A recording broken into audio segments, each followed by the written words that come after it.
Bonjour. Alors, je vous remercie tous les courageux qui ont réussi à se lever ce matin de bonne heure pour être avec nous pour cette deuxième journée de ce colloque consacré aux musiques ashkénazes en France.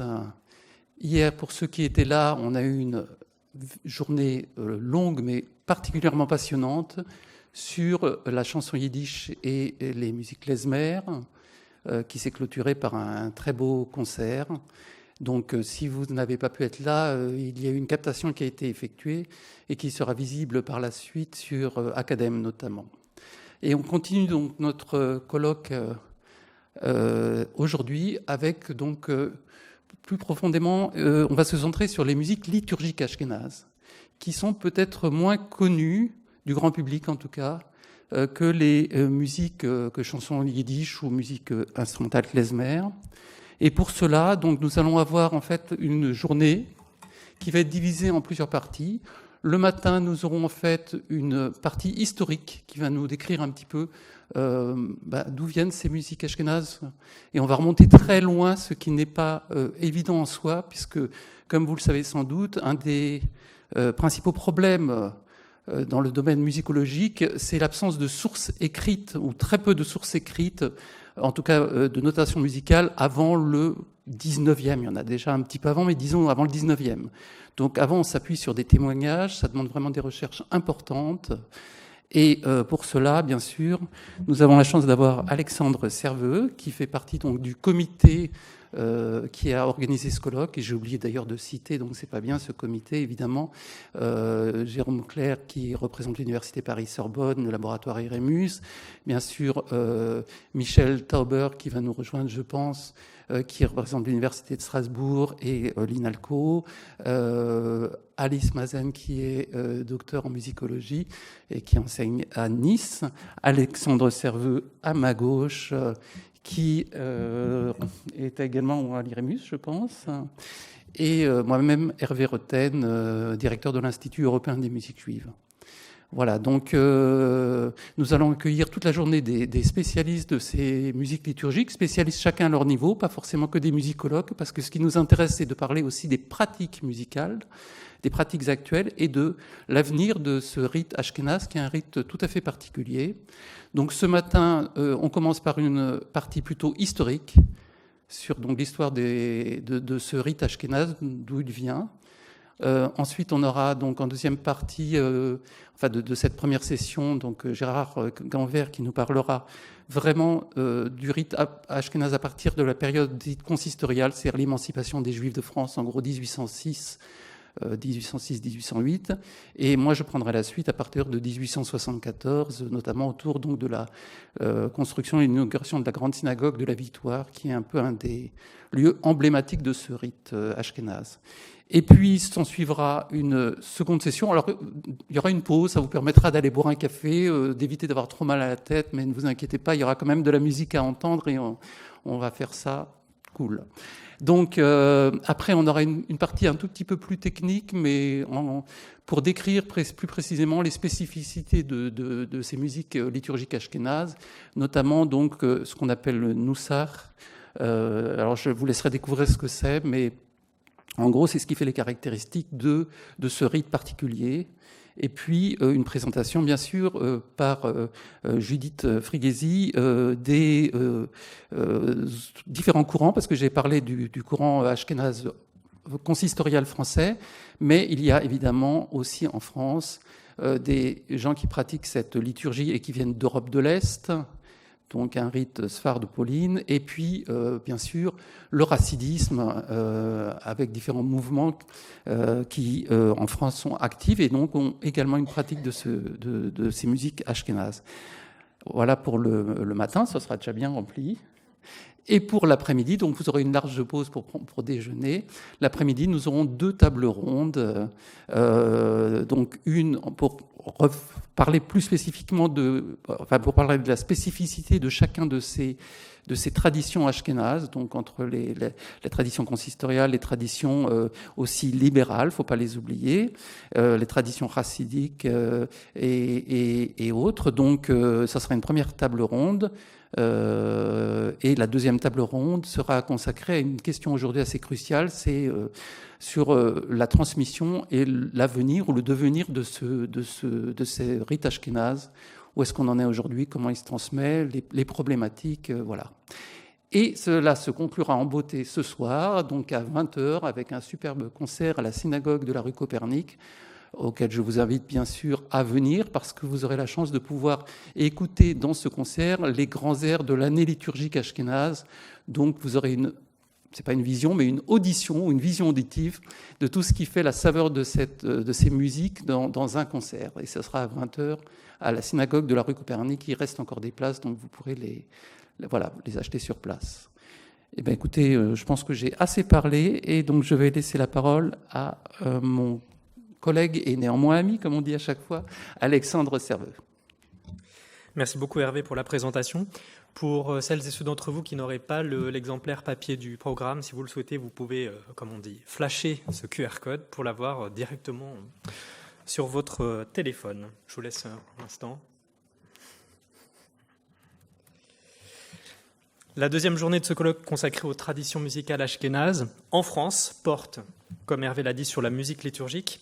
Il m'a donc semblé opportun de redonner un cadre historique à la tradition liturgique juive pratiquée en France.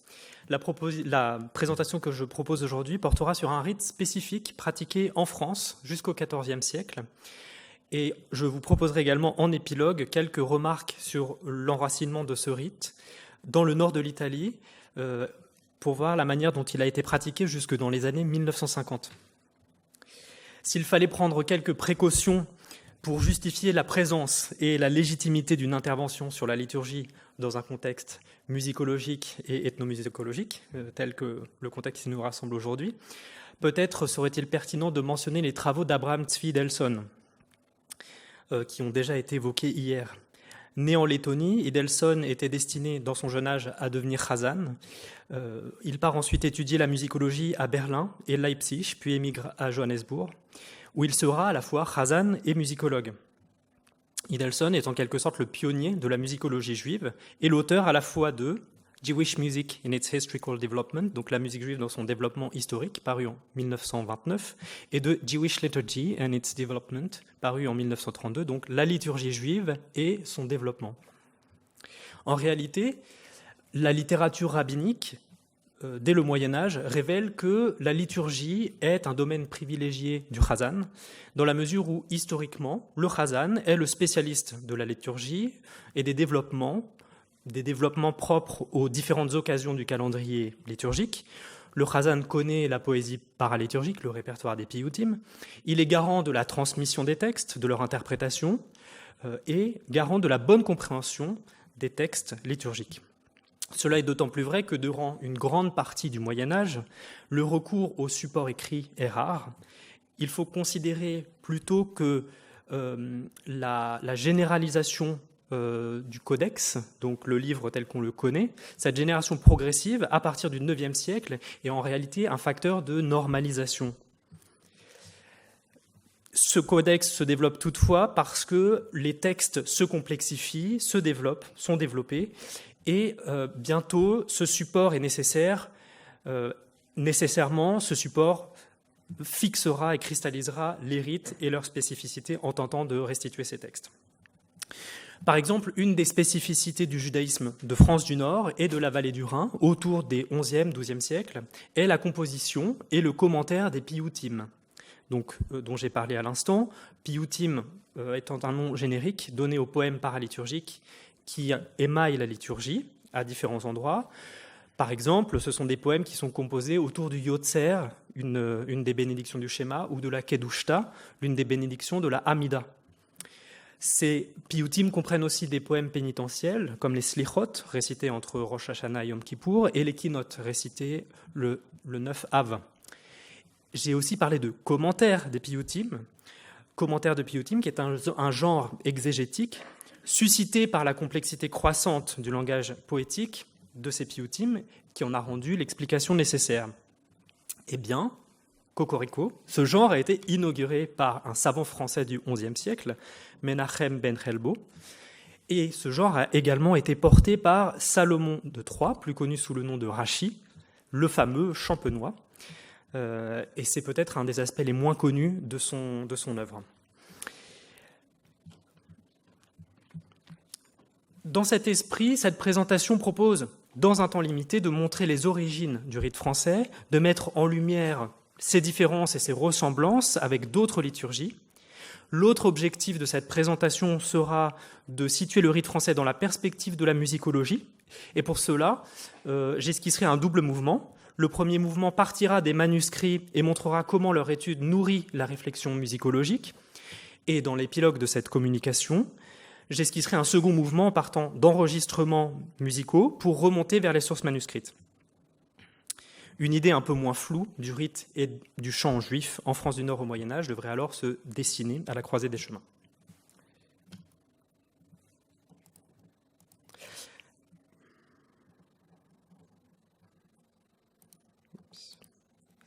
Avant toute chose, penchons-nous sur une carte. L'aire géographique d'Ashkénaz, au sens moderne, englobe plusieurs régions. Ce sont les territoires actuels de la France du Nord et de l'Angleterre, également les pays d'Europe centrale et de l'Est. La carte que je vous montre provient d'un ouvrage remarquable, l'Histoire universelle des Juifs, d'Élie Barnavi et Denis Charbit, remarquable parce qu'il présente une série de cartes absolument intéressantes. Cette carte montre la répartition des communautés entre la France du Nord et la vallée du Rhin et les deux sphères d'influence auxquelles elles appartiennent au Moyen-Âge. Il existe entre les deux sphères des liens très forts d'ordre liturgique, économique et culturel, mais les croisades de 1096 et la destruction des communautés du Rhin à la suite de ces croisades, ou durant ces croisades, achèvent de couper les liens entre ces deux sphères. Le rite français, dans la sphère donc, de France du Nord, témoigne de la vie religieuse et intellectuelle intense des Juifs de France entre les 11e et 14e siècles. Ce rite était pratiqué dans les régions au nord de la Loire jusqu'en 1394, date de l'expulsion définitive des Juifs du royaume de France.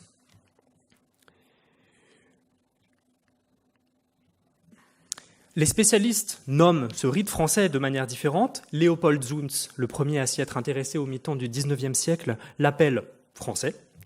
Au XXe et XXIe siècle, Daniel Goldschmidt l'appelle rite français d'autrefois, Minhag Tzarfat Lesheavar.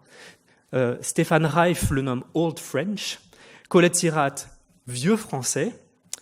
Naftali Wider l'appelle Tzarfati Ashkenazi. Et Justine Isserles, une spécialiste de ce rite, le nomme franco-ashkénaze. À travers ces noms, les auteurs tentent de mettre en lumière la spécificité de ce rite et ses liens avec le rite dont ils considèrent qu'il découle, le rite ashkénaze. C'est une question de posture. Par exemple, Israël Tashma attribue au rite français une place de fondement dans le développement des liturgies ashkénazes. On pourrait dire que ce rite français appartient à la famille des rites ashkénazes. Le rite français est aujourd'hui conservé dans 91 manuscrits. Au sein de ce corpus, une source importante se distingue, le Marzor Vitry, un ouvrage important de la fin du XIe siècle qui nous est parvenu, lui, dans une dizaine de manuscrits. Son auteur présumé est Simcha ben Samuel de Vitry, un disciple important de Rachi. Le terme de Marzor désigne généralement un ouvrage de type liturgique qui contient le rituel des prières quotidiennes, du Shabbat, des différentes occasions du calendrier liturgique. Il comprend également de nombreux poèmes. Toutefois, le Marzor Vitry correspond à un autre type d'ouvrage. Un des petits-fils de Rachi, Jacob ben Meir, surnommé Rabbeinu Tam, nous éclaire sur les sources de ce Marzor. Je cite: « Et cela est écrit dans le Marzor que Rabbi Simcha le Généreux a établi et qui renferme des commentaires de la plupart des sujets du Seder Rab Amram et des Halachot Gdolot et de Rabbeinu Shlomo et d'autres Géonim, et il se trouve dans beaucoup de lieux. » Fin de citation. Ainsi, parmi les sources figure la première codification liturgique d'Amram ben Sheshna, qui était Gaon de l'Académie talmudique de Soura, dans le 3e quart du IXe siècle, et d'autres sources babyloniennes qui sont de nature légale.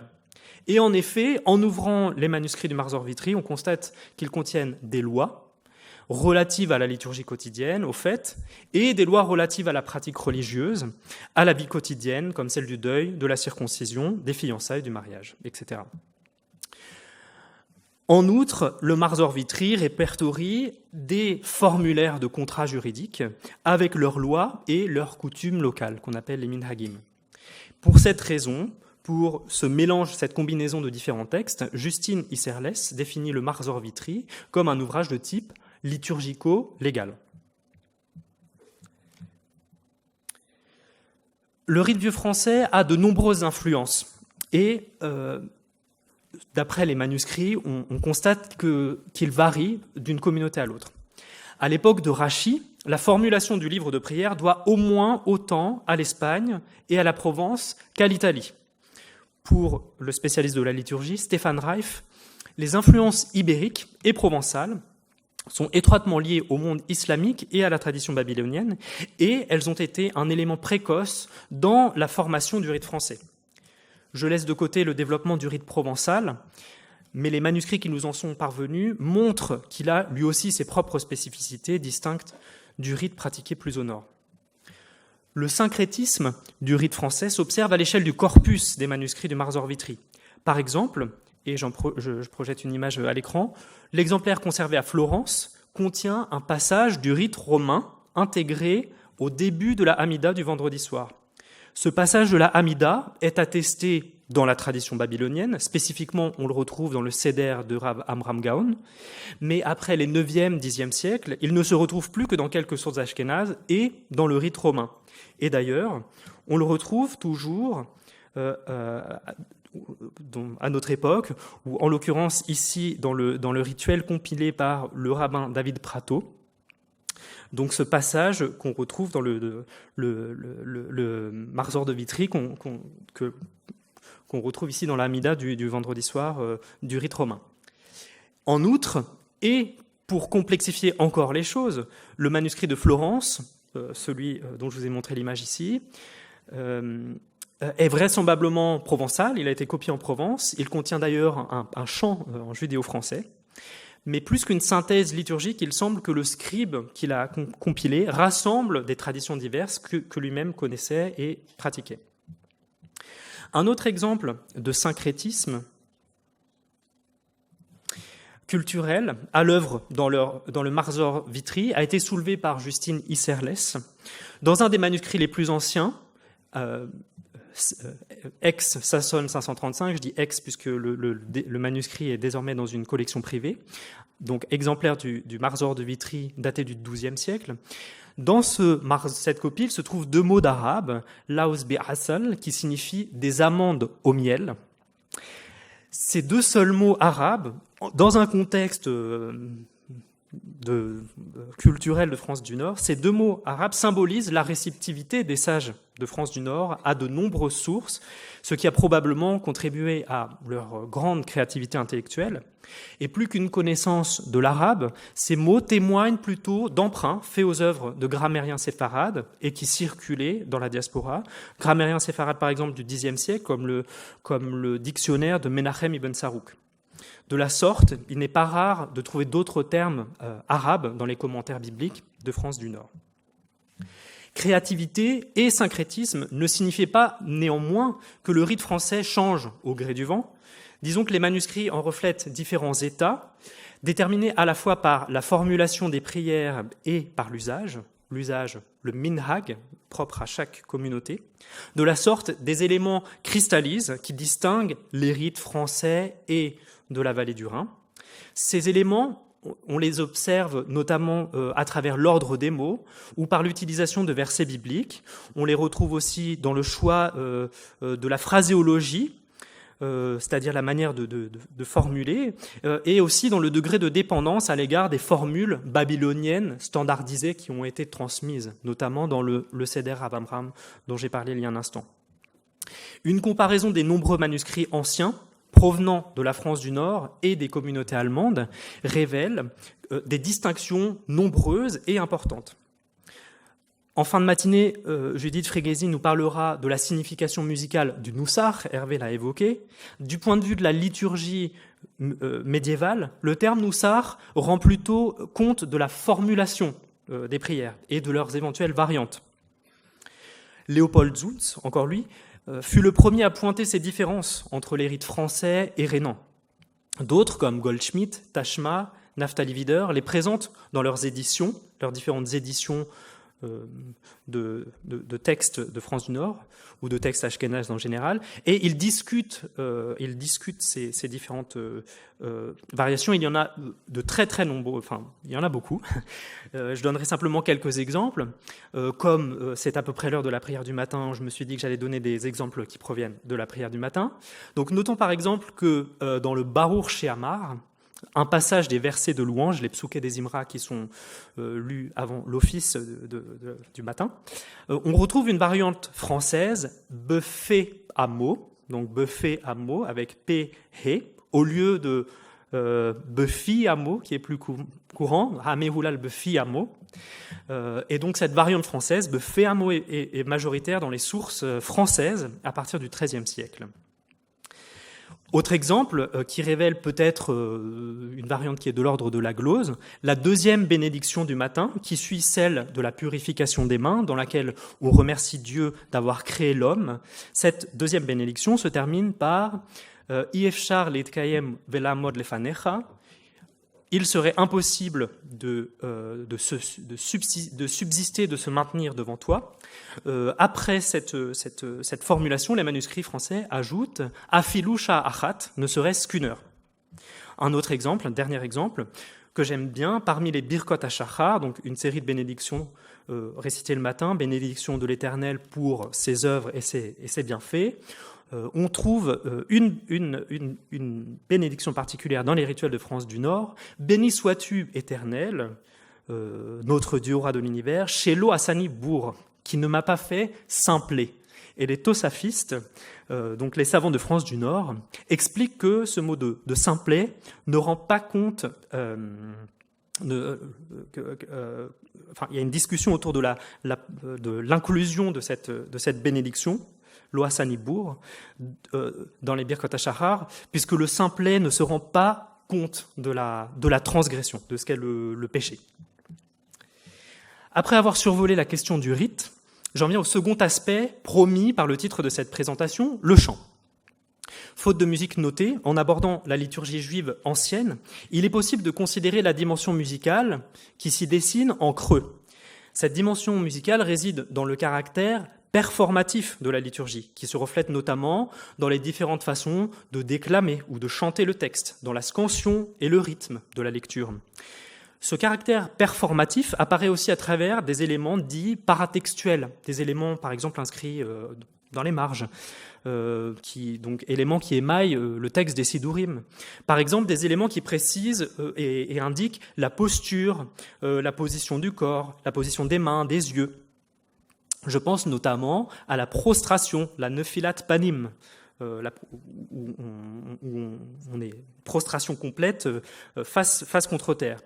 Eh bien, on peut se dire que cette posture modifiera l'émission vocale. Et à ce sujet, il existe quelques études qui ont été menées autour du rite ashkénaze en général, notamment par Ephraim Kanarfogel.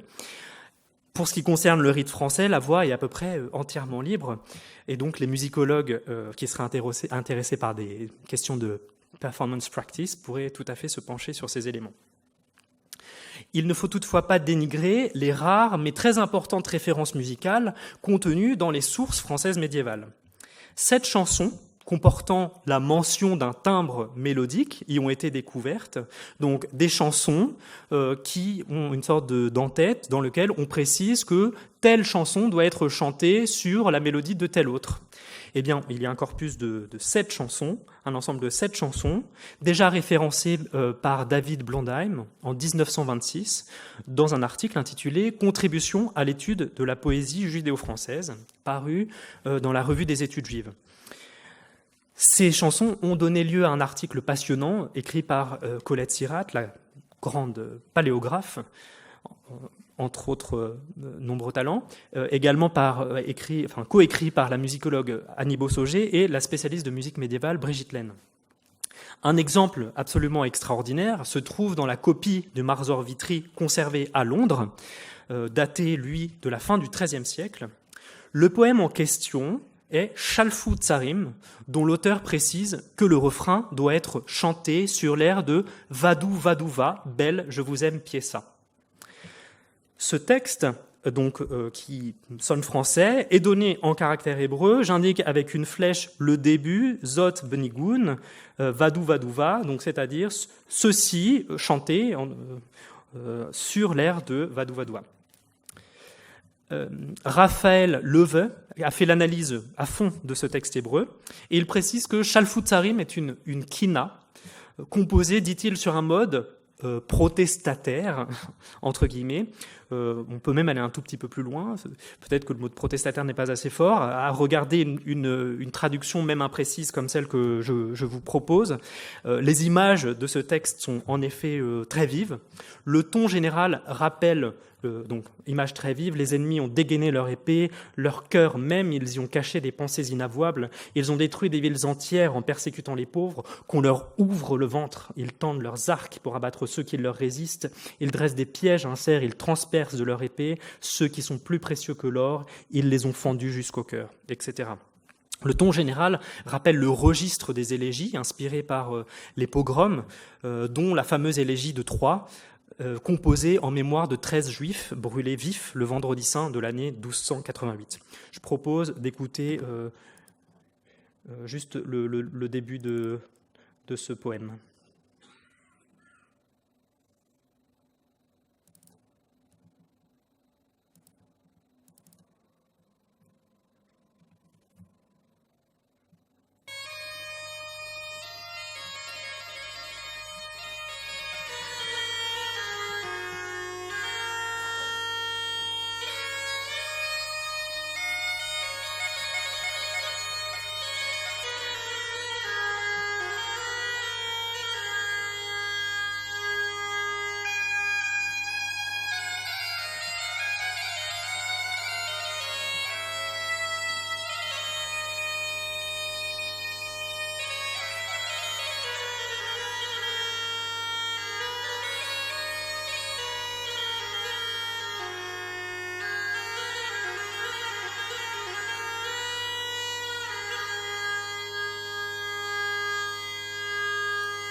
שלפו צרים חרבם ליבם, חפו דברים לא חן בקרבם, שדדו ערים אביון בריבם, כי רסם תפקנה. כוננו יתרים לחצות מריבם, וספו חברים עפר בורבם, ומפז יקרים דקרו בחרבם, חטצם לליבם תפלחנה. ומבעות חלקו פיהם, ריבה וטוב לא קרביהם, זרצילה מעליהם, דברים גרמן תקצחנה. Pardon pour l'interruption abrupte. Les sources de France du Nord du début du XIIIe siècle ont une autre spécificité de nature musicale. Elles contiennent les plus anciennes instructions sur la façon de chanter les zmirotes. Zmirotes, chants destinés à faciliter la condition rituelle de consommer 3 repas durant le Shabbat. Le fait de chanter autour de la table de Shabbat apparaît bien sûr dans la littérature rabbinique ancienne. Elle est discutée par les piétistes de la vallée du Rhin, mais c'est bien dans les sources françaises, et singulièrement dans 2 copies du Marzor Vitry, que le premier groupe de Zmirotes est copié. Voici par exemple l'heure en tête, d'après la copie du Marzor Vitry conservée au Jewish Theological Seminary. Ce sont 2 poèmes très connus, Dror Yikra, un piyut de Dunash ibn Labrat, Baruch Adonai Yom Yom, moins connu, du poète ashkénaze Simon ben Isaac, et Ki Eshmera Shabbat d'Abraham ibn Ezra. Le cas de Dror Yikra est particulièrement intéressant. Son auteur, bien connu, Dunash ibn Labrat, était un grammairien et poète, mentionné à de nombreuses reprises par Rashi dans son commentaire du Pentateuque. Nous voyons en outre que près de l'entête, son auteur indique un timbre donc tuiciles qui sont en émoral, donc en moyen français, identifiés par Annie Beausauger et Brigitte Laine comme étant le refrain français, tuiciles qui sont en amoura, tous ceux qui sont en amouré. Et donc, ce timbre leur a permis de reconstituer la chanson. Par faute de temps, je vous propose d'acquérir le magnifique disque coproduit par l'Institut européen des musiques juives, dans lequel vous trouvez cette belle collection de chants. Ce qu'il importe de retenir, et ce sera ma conclusion, est que le cas du rite français met en lumière la grande créativité dont la liturgie fait l'objet. Comme souvent dans le judaïsme, les rares espaces que la halakha laisse pour l'expression et l'invention sont investis, et même surinvestis, ce qui donne lieu à des développements poétiques et littéraires, comme le genre des piyutim et les commentaires des piyutim que j'ai mentionnés nous l'ont suggéré. Il faudrait plutôt considérer la liturgie de façon dynamique, liturgie dont le cadre est le formulaire liturgique, c'est-à-dire la trame des prières obligatoires. Donc, cadre et formulaire liturgique sont certes immuables, mais la dynamique s'inscrit dans la façon dont langue et formulation des prières sont sans cesse renouvelées. La gnose juive ne dit-elle pas qu'à chaque instant, Dieu crée de nouveaux anges pour chanter de nouveaux chants à sa louange?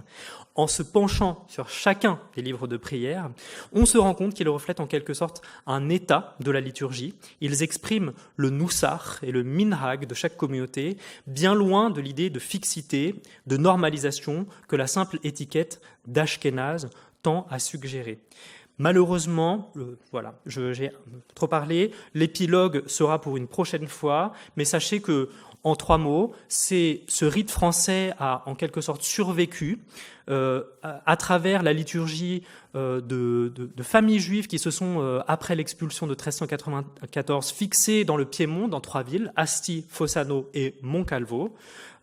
Asti, Fossano, Moncalvo, qui donne l'acronyme APAM, et donc ce rite APAM est une sorte de survivance de ce rite français, et il a été pratiqué jusque dans les années 1950, et nous avons d'ailleurs une série d'enregistrements qui ont été réalisés par l'ethnomusicologue Léo Lévy en 1954, qui a enregistré Florio Foa, un chazan spécialiste de ce rite. Eh bien, je vous encourage à aller écouter ces enregistrements, et puis on parlera une prochaine fois du lien éventuel entre ces mélodies de rite APAM et l'ancien rite français. Je vous remercie.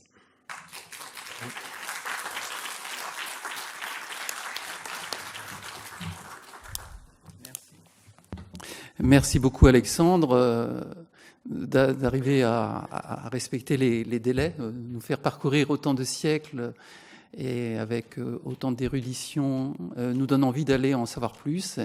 Et je vous propose donc d'accueillir maintenant notre deuxième intervenant, Gérard Ganvert,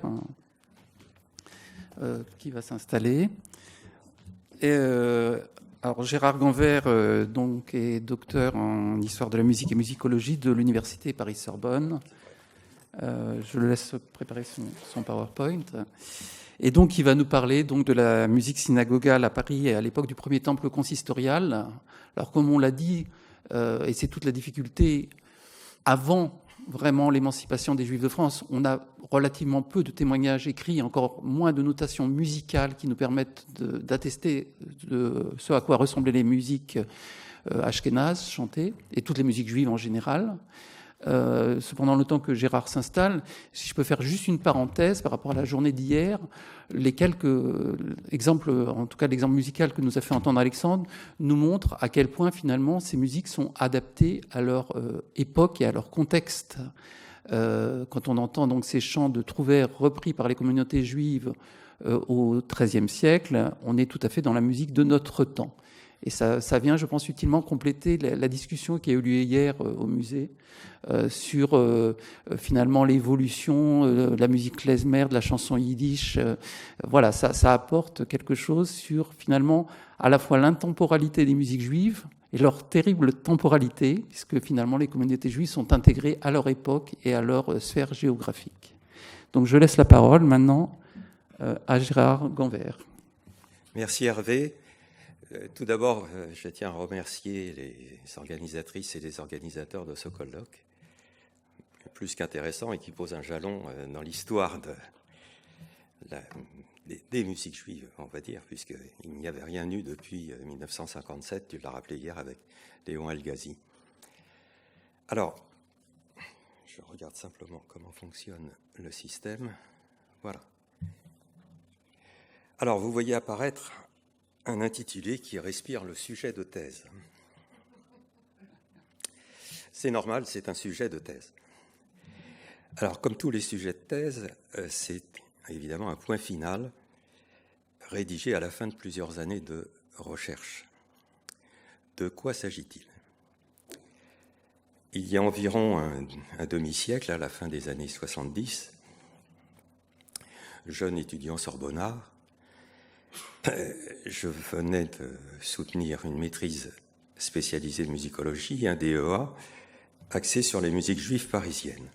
Et je me trouve à la recherche d'un corpus à délimiter susceptible de générer un travail de doctorat. Ma directrice de recherche, le professeur Edith Weber, spécialiste reconnu des musiques du monde protestant, me conseille de prendre langue avec un musicologue spécialiste des musiques juives, bien évidemment. Et elle me propose de rencontrer Israël Adler. Je ne présente pas Israël Adler, qui est un musicologue de notoriété internationale.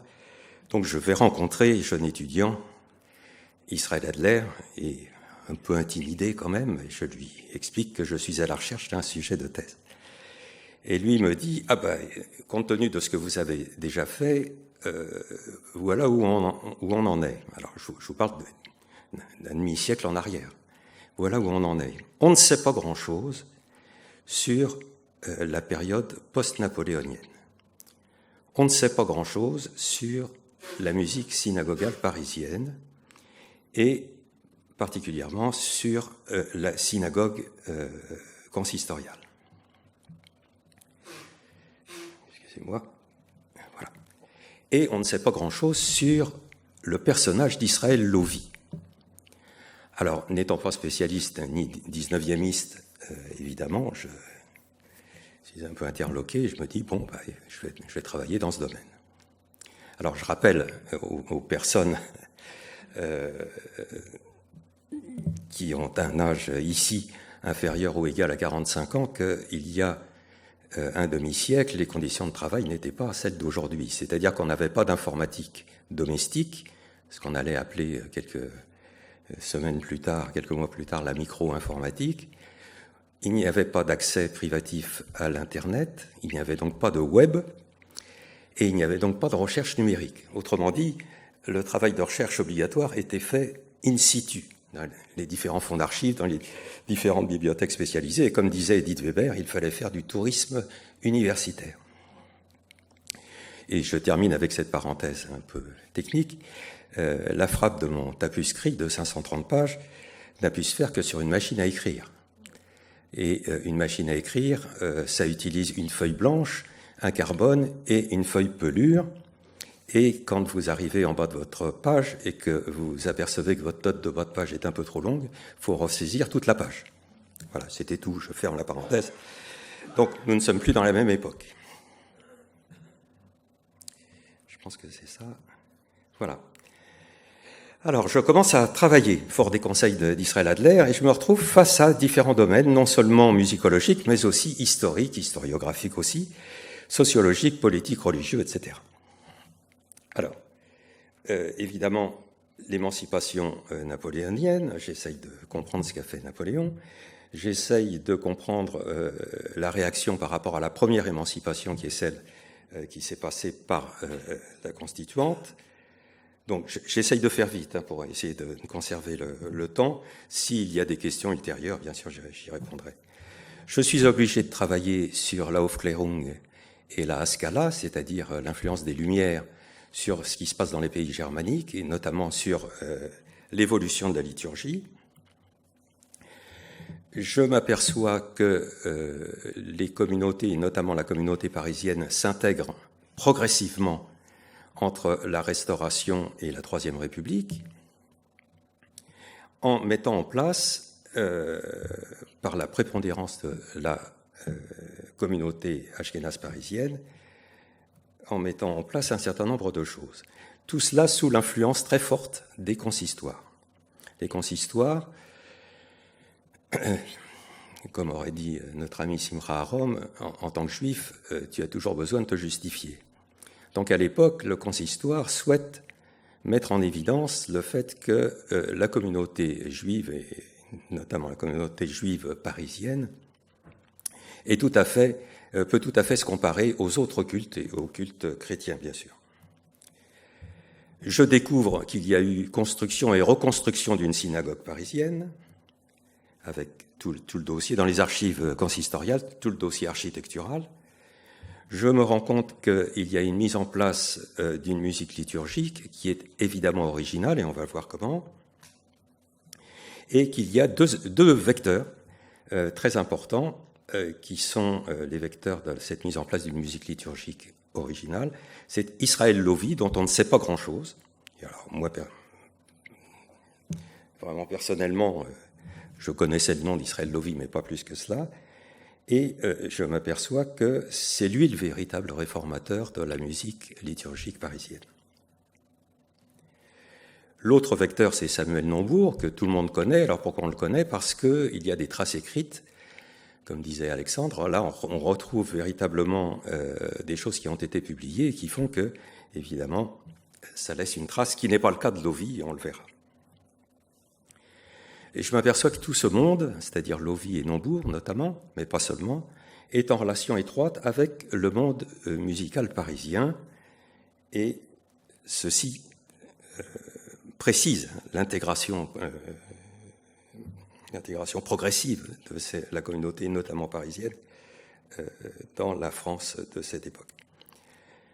Je tombe sur les problèmes liés à l'emploi de l'orgue, dont Hervé parle très bien sur le site de l'Institut et dans différentes conférences, l'emploi de l'orgue, et puis je découvre quelque chose qui n'existe signalé nulle part, c'est la commission de chant. Donc on va essayer d'avancer assez rapidement. Alors avant le temple consistorial, qui est inauguré en 1822, c'est ce qui explique ce sujet de thèse, c'est la période 1822-1874, donc c'est l'inauguration du premier temple consistorial, et 1874, c'est le 9 septembre, je crois, l'inauguration de la Victoire, qui devient la grande synagogue consistoriale à la place de ce temple consistorial dont nous allons parler.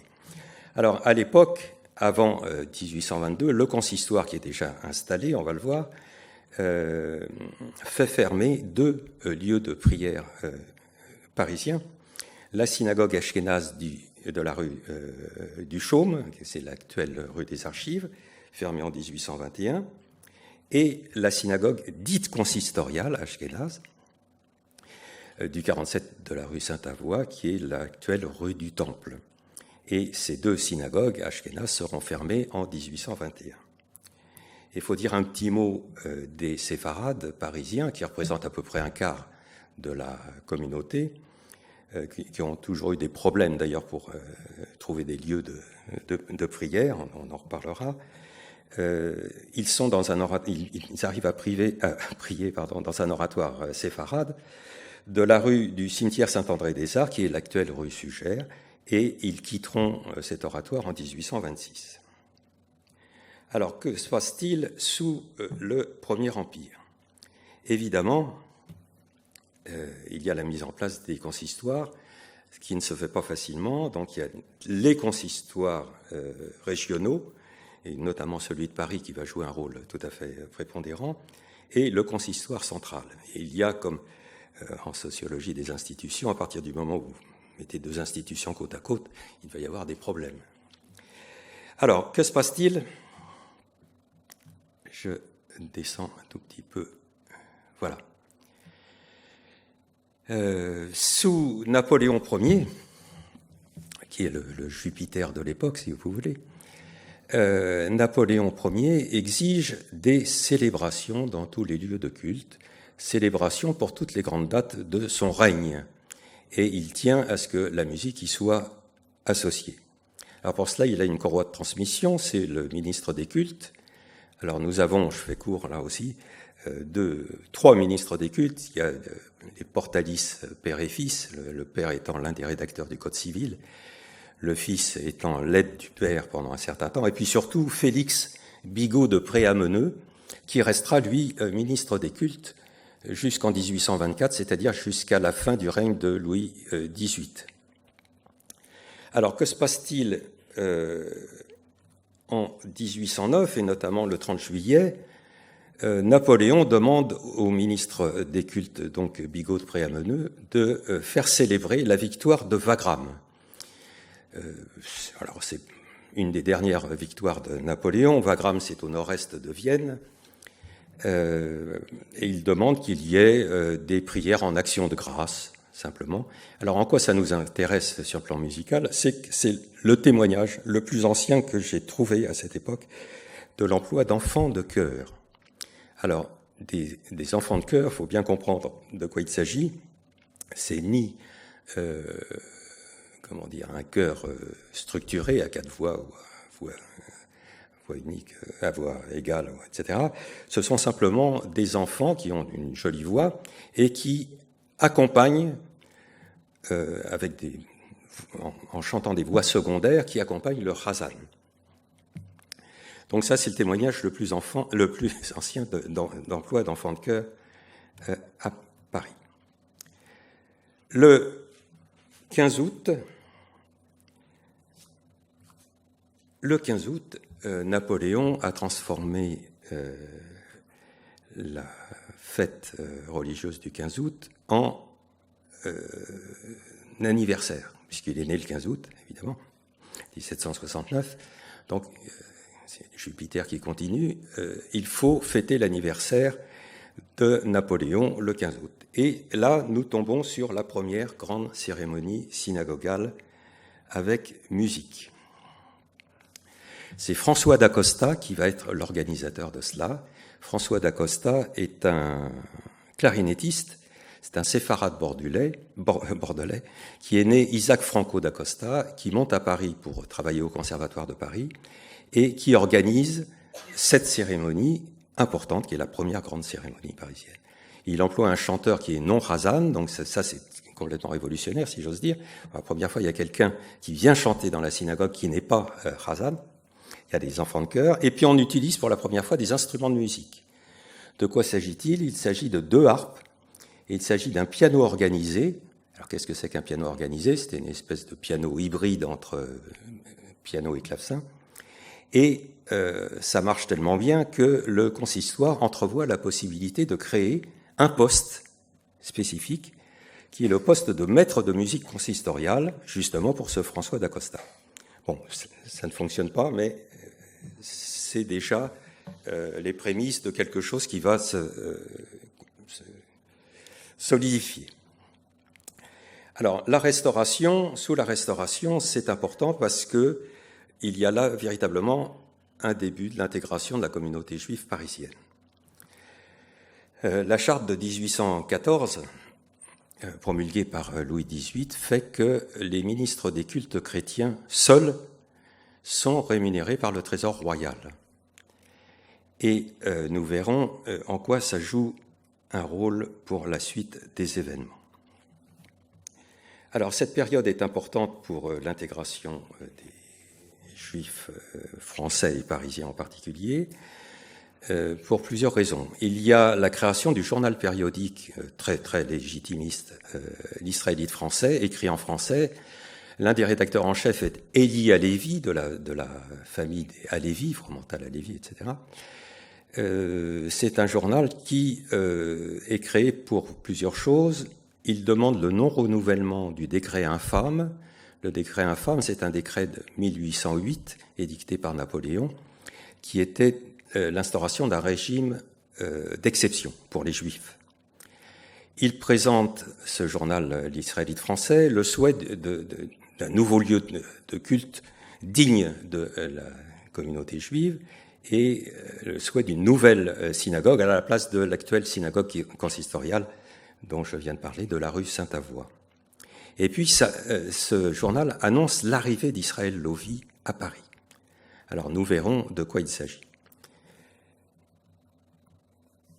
Il y a deux événements importants qui se passent en 1818, c'est que cette synagogue consistoriale voit son bail non renouvelé, c'est-à-dire qu'il faut quitter les lieux. Ça, si j'ose dire, ça tombe bien. Et en février 1818, le fameux Israël Lovi arrive à Paris. Un personnage important qui va jouer un rôle très important. Déjà, son père, Élie Halévy, avait joué un rôle important dans l'israélite français. C'est l'apparition de Fromental Halévy. Fromental Halévy, c'est un jeune musicien qui se trouve à Rome, qui a gagné le prix de Rome.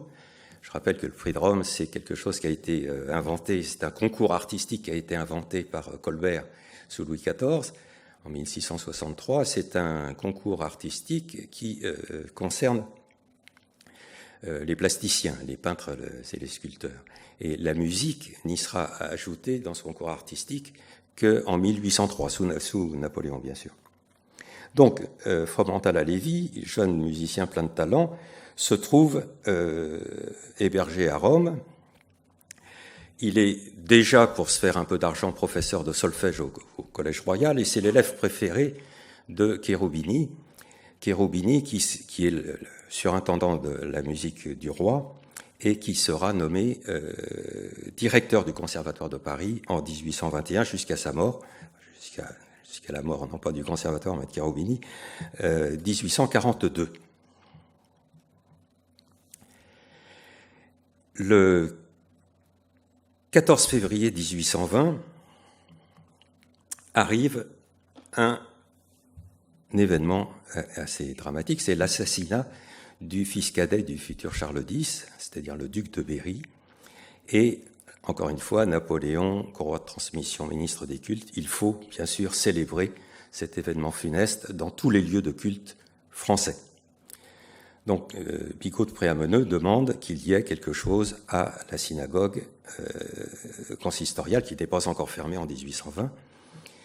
Et là, c'est Cherubini qui demande à son jeune élève préféré, Fromental Halévy, d'écrire quelque chose, et nous tombons sur la première partition de musique synagogale française imprimée. C'est cette marche funèbre et le De Profundis en hébreu,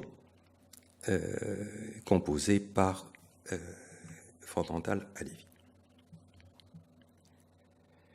Et arrive enfin le 5 mars 1822, où nous voyons l'inauguration du temple consistorial de Paris. Alors ce temple consistorial se trouve rue Notre-Dame de Nazareth. La rue Notre-Dame de Nazareth s'appelle comme ça depuis 1630, donc depuis le XVIIe siècle. Et aujourd'hui, on ne dit pas la synagogue de la rue Notre-Dame de Nazareth, on dit la synagogue Nazareth, pour éviter de faire évidemment un renvoi à l'aspect chrétien de ce nom. L'inauguration de ce temple est assez prestigieuse. Israël Lovi vient chanter. On verra, je parlerai de Lovi dans la slide suivante. Il y a également déclamation d'une ode de Léon Halévy, qui est le frère de Fromental. Je rappelle que Léon Halévy est le père du librettiste Ludovic Halévy, donc je ne vais pas plus loin, parce qu'on pourrait parler de ça pendant des heures. En plus, Léon Halévy a été le dernier secrétaire de Saint-Simon, il a succédé à Auguste Comte, etc. Enfin, on entre déjà, si vous voulez, dans la grande société parisienne. Alors, en continuant, on peut dire qu'en 1829, on crée une école rabbinique à Metz, non pas à Paris. Elle viendra à Paris 30 ans après, en 1859. On crée une école rabbinique à Metz. Pourquoi faire? Pour former des rabbins modernes qui iront bien avec le nouveau temple, évidemment. Alors, Israël Lovi, il naît en Pologne, en Poznanie. Donc, je vais essayer de... Ah oui, j'ai pas de souris, là. C'est pour ça que j'aurais dû mettre la souris. Excusez-moi, je vais prendre ma souris, ça ira plus facilement. J'espère. Oui, voilà. Il naît donc en Poznanie, il reçoit une éducation religieuse et musicale, il apprend le violon. Dans les premières années du XIXe siècle, il est Hasan à Fürth, en Bavière. Je rappelle que la communauté de Fürth est très importante parce que elle rassemble des juifs qui n'ont pas le droit d'aller à Munich. Donc voilà, enfin, on pourrait aussi parler de ça pendant des heures, donc on va essayer de faire court. À Fürth, il est très heureux, il étudie le piano, le violoncelle, le français, l'italien, et naissent pendant cette période les premiers enfants d'Israël Lovi, Jules Lovi, en 1800, qui jouera un rôle important, on va le voir, et puis ses deux filles, Amélie, la fille aînée, qui sera l'épouse du docteur Moïse Manuel, qui seront les parents d'Eugène Manuel, l'un des créateurs de l'Alliance israélite universelle, et la deuxième fille, Pauline, qui restera célibataire toute sa vie, qui mourra en 1891. Tous ces gens sont enterrés maintenant, au cimetière Montmartre, dans une très belle tombe, ce qui n'est pas du tout le cas de Nombourg, nous le verrons.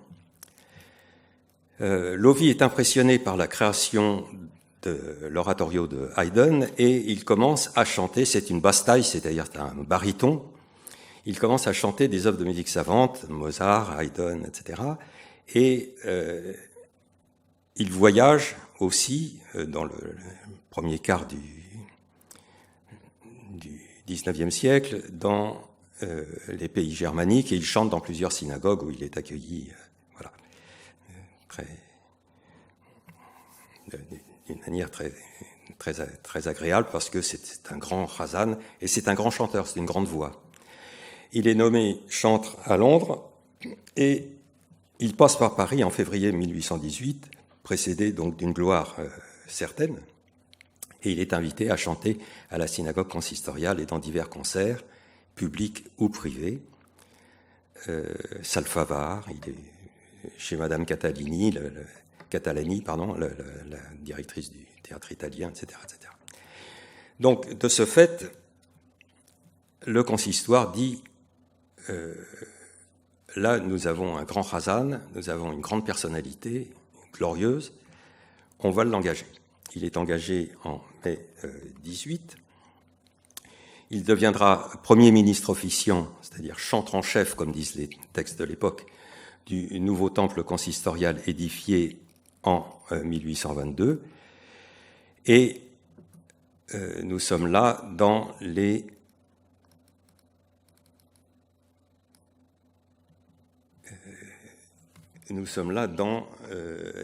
débuts de la structuration du rite ashkénaze parisien, qui va être véritablement structuré par Lovi. On le verra avec la mise en place d'un chant choral, d'un chant choral par un chœur à quatre voix masculines bien sûr, à l'époque. Il va utiliser l'accompagnement instrumental, il va composer des morceaux, mais malheureusement, il n'y a pas beaucoup de traces écrites des morceaux, des compositions de Lovi, ce qui fait que, comme on dit aujourd'hui, il disparaît un peu des écrans parce que, justement, contrairement à Nombourg, il n'y a pas véritablement de traces.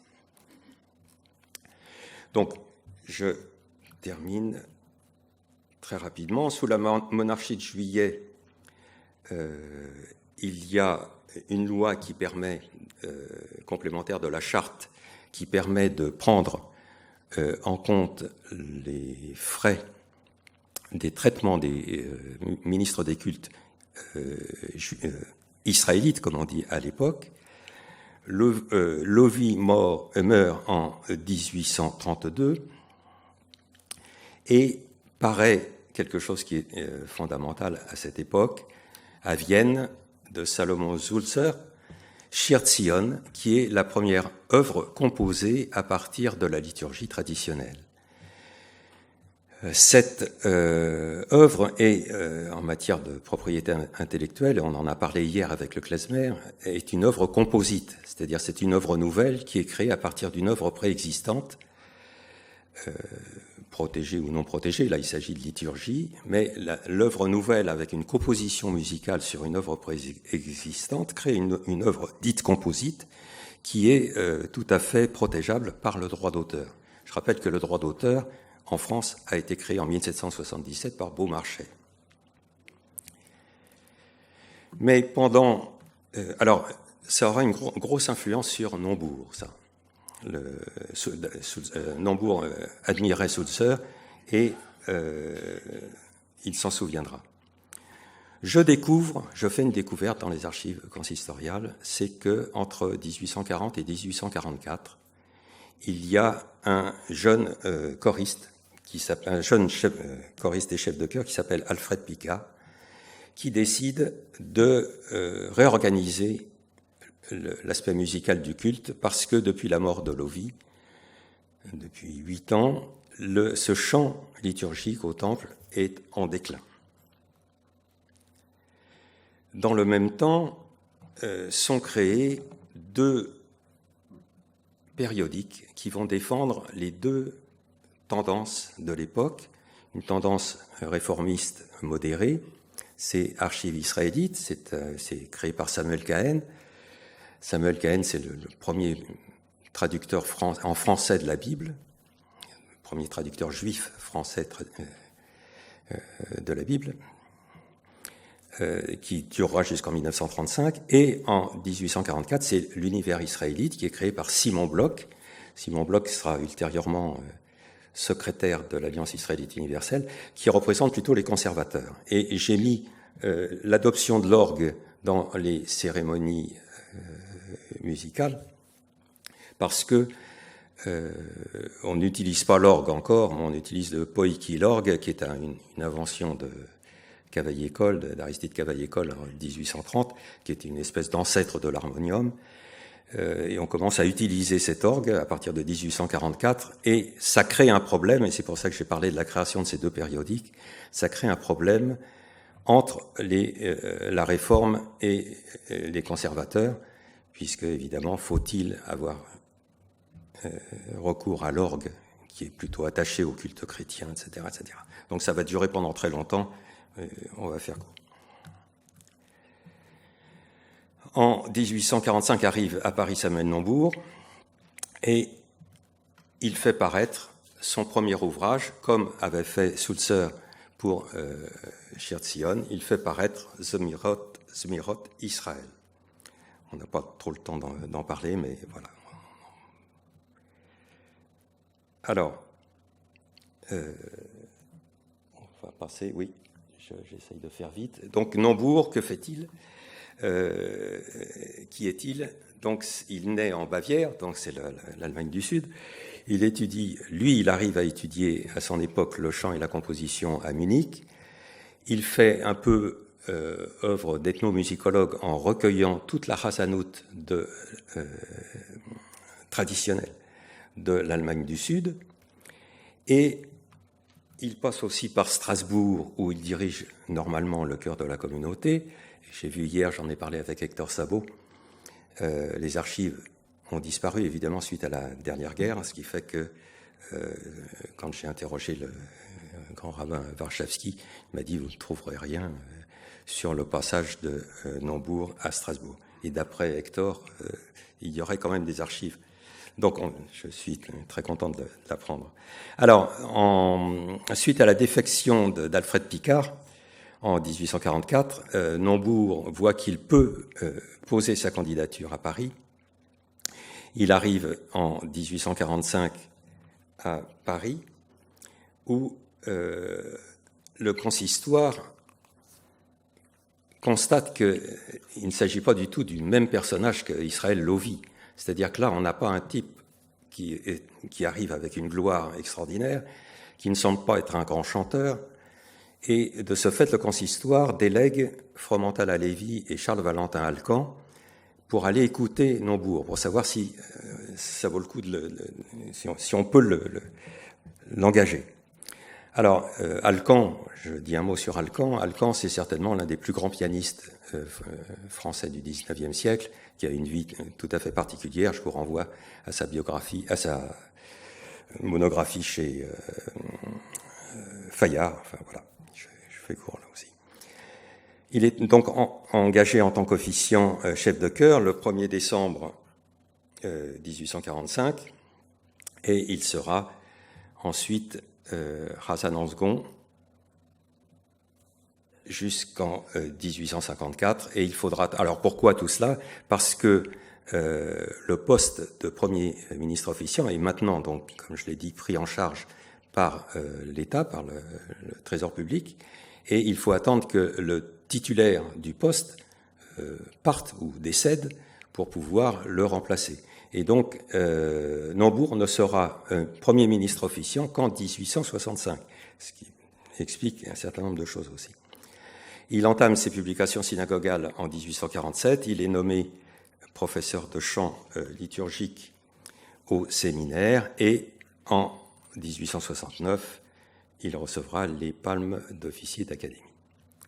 Alors, sous la Deuxième République, et on va essayer de faire vite, encore une fois, c'est très court, la Deuxième République.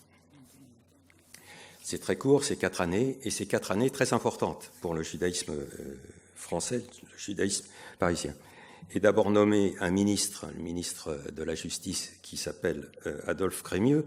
Adolphe Crémieux, c'est l'auteur aussi du décret Crémieux, que vous connaissez tous, de 1870, qui reconnaît que les indigènes de religion juive algériens sont aussi des citoyens normaux, on va dire, des citoyens de la République. Donc, Crémieux, Crémieux, c'est une vieille famille séfarade des Juifs du Pape qui viennent de Carpentras. Donc, Crémieux est le premier, entre guillemets, ministre israélite de la République, de la Deuxième République. Le prix de Rome s'adresse dorénavant à des musiciens juifs. C'est le cas d'Ernest Cahen, c'est le cas d'Émile Jonas, on va le voir, c'est le cas de Léonce Cohen, etc. Donc, ce que j'essaye de montrer ici, on n'aura pas le temps de tout voir parce que c'est vraiment très très court, ce qu'on essaye de montrer ici, c'est que se met en place véritablement une liturgie particulière qui sera illustrée par des publications. Je répondrai aux questions si, évidemment, il y a des questions sur ces choses, mais je ne veux pas mordre davantage sur ce que va dire Hervé sur la synagogue de la rue de la Victoire. Je voulais simplement dire que tous les détails que je ne peux pas dire ici se trouvent dans ma thèse, donc d'il y a un demi-siècle, mais qui se trouve numérisée, ce qui n'était pas le cas évidemment à l'époque, qui se trouve numérisée sur le site de l'Institut européen des musiques juives. J'ai profité du Covid pour cela. Donc, allez la consulter et vous verrez qu'il y a énormément de choses. Il y a notamment un dépouillement extrêmement méticuleux des archives consistoriales qui n'avaient pas été faits auparavant. Alors, j'espère que, bien que ces travaux soient anciens, je pense qu'ils illustrent, bien sûr, la musique synagogale à Paris au XIXe siècle, et ça illustre également le thème de ce colloque, les musiques ashkénazes en France. Je vous remercie de...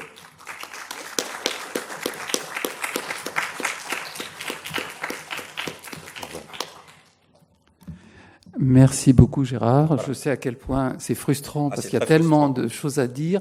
Effectivement, je vous invite à consulter la thèse de Gérard qui est accessible intégralement en ligne. Il a retravaillé, c'est indexé, vous pouvez chercher par nom. C'est vraiment une bible de la musique consistoriale du début du consistoire. Et c'est moi qui vais maintenant m'y coller, donc je ne sais pas qui va me modérer, mais quelqu'un qui va pouvoir se venger. Je précise simplement que je n'avais évidemment pas le temps de faire des exemples musicaux, mais nous en aurons ce soir lors du concert. Et puis je pense que Hervé en donnera. Ouais, je m'en vais. Je ferme. Oui. Vas-y. Bien sûr, nous ne l'avons pas précisé.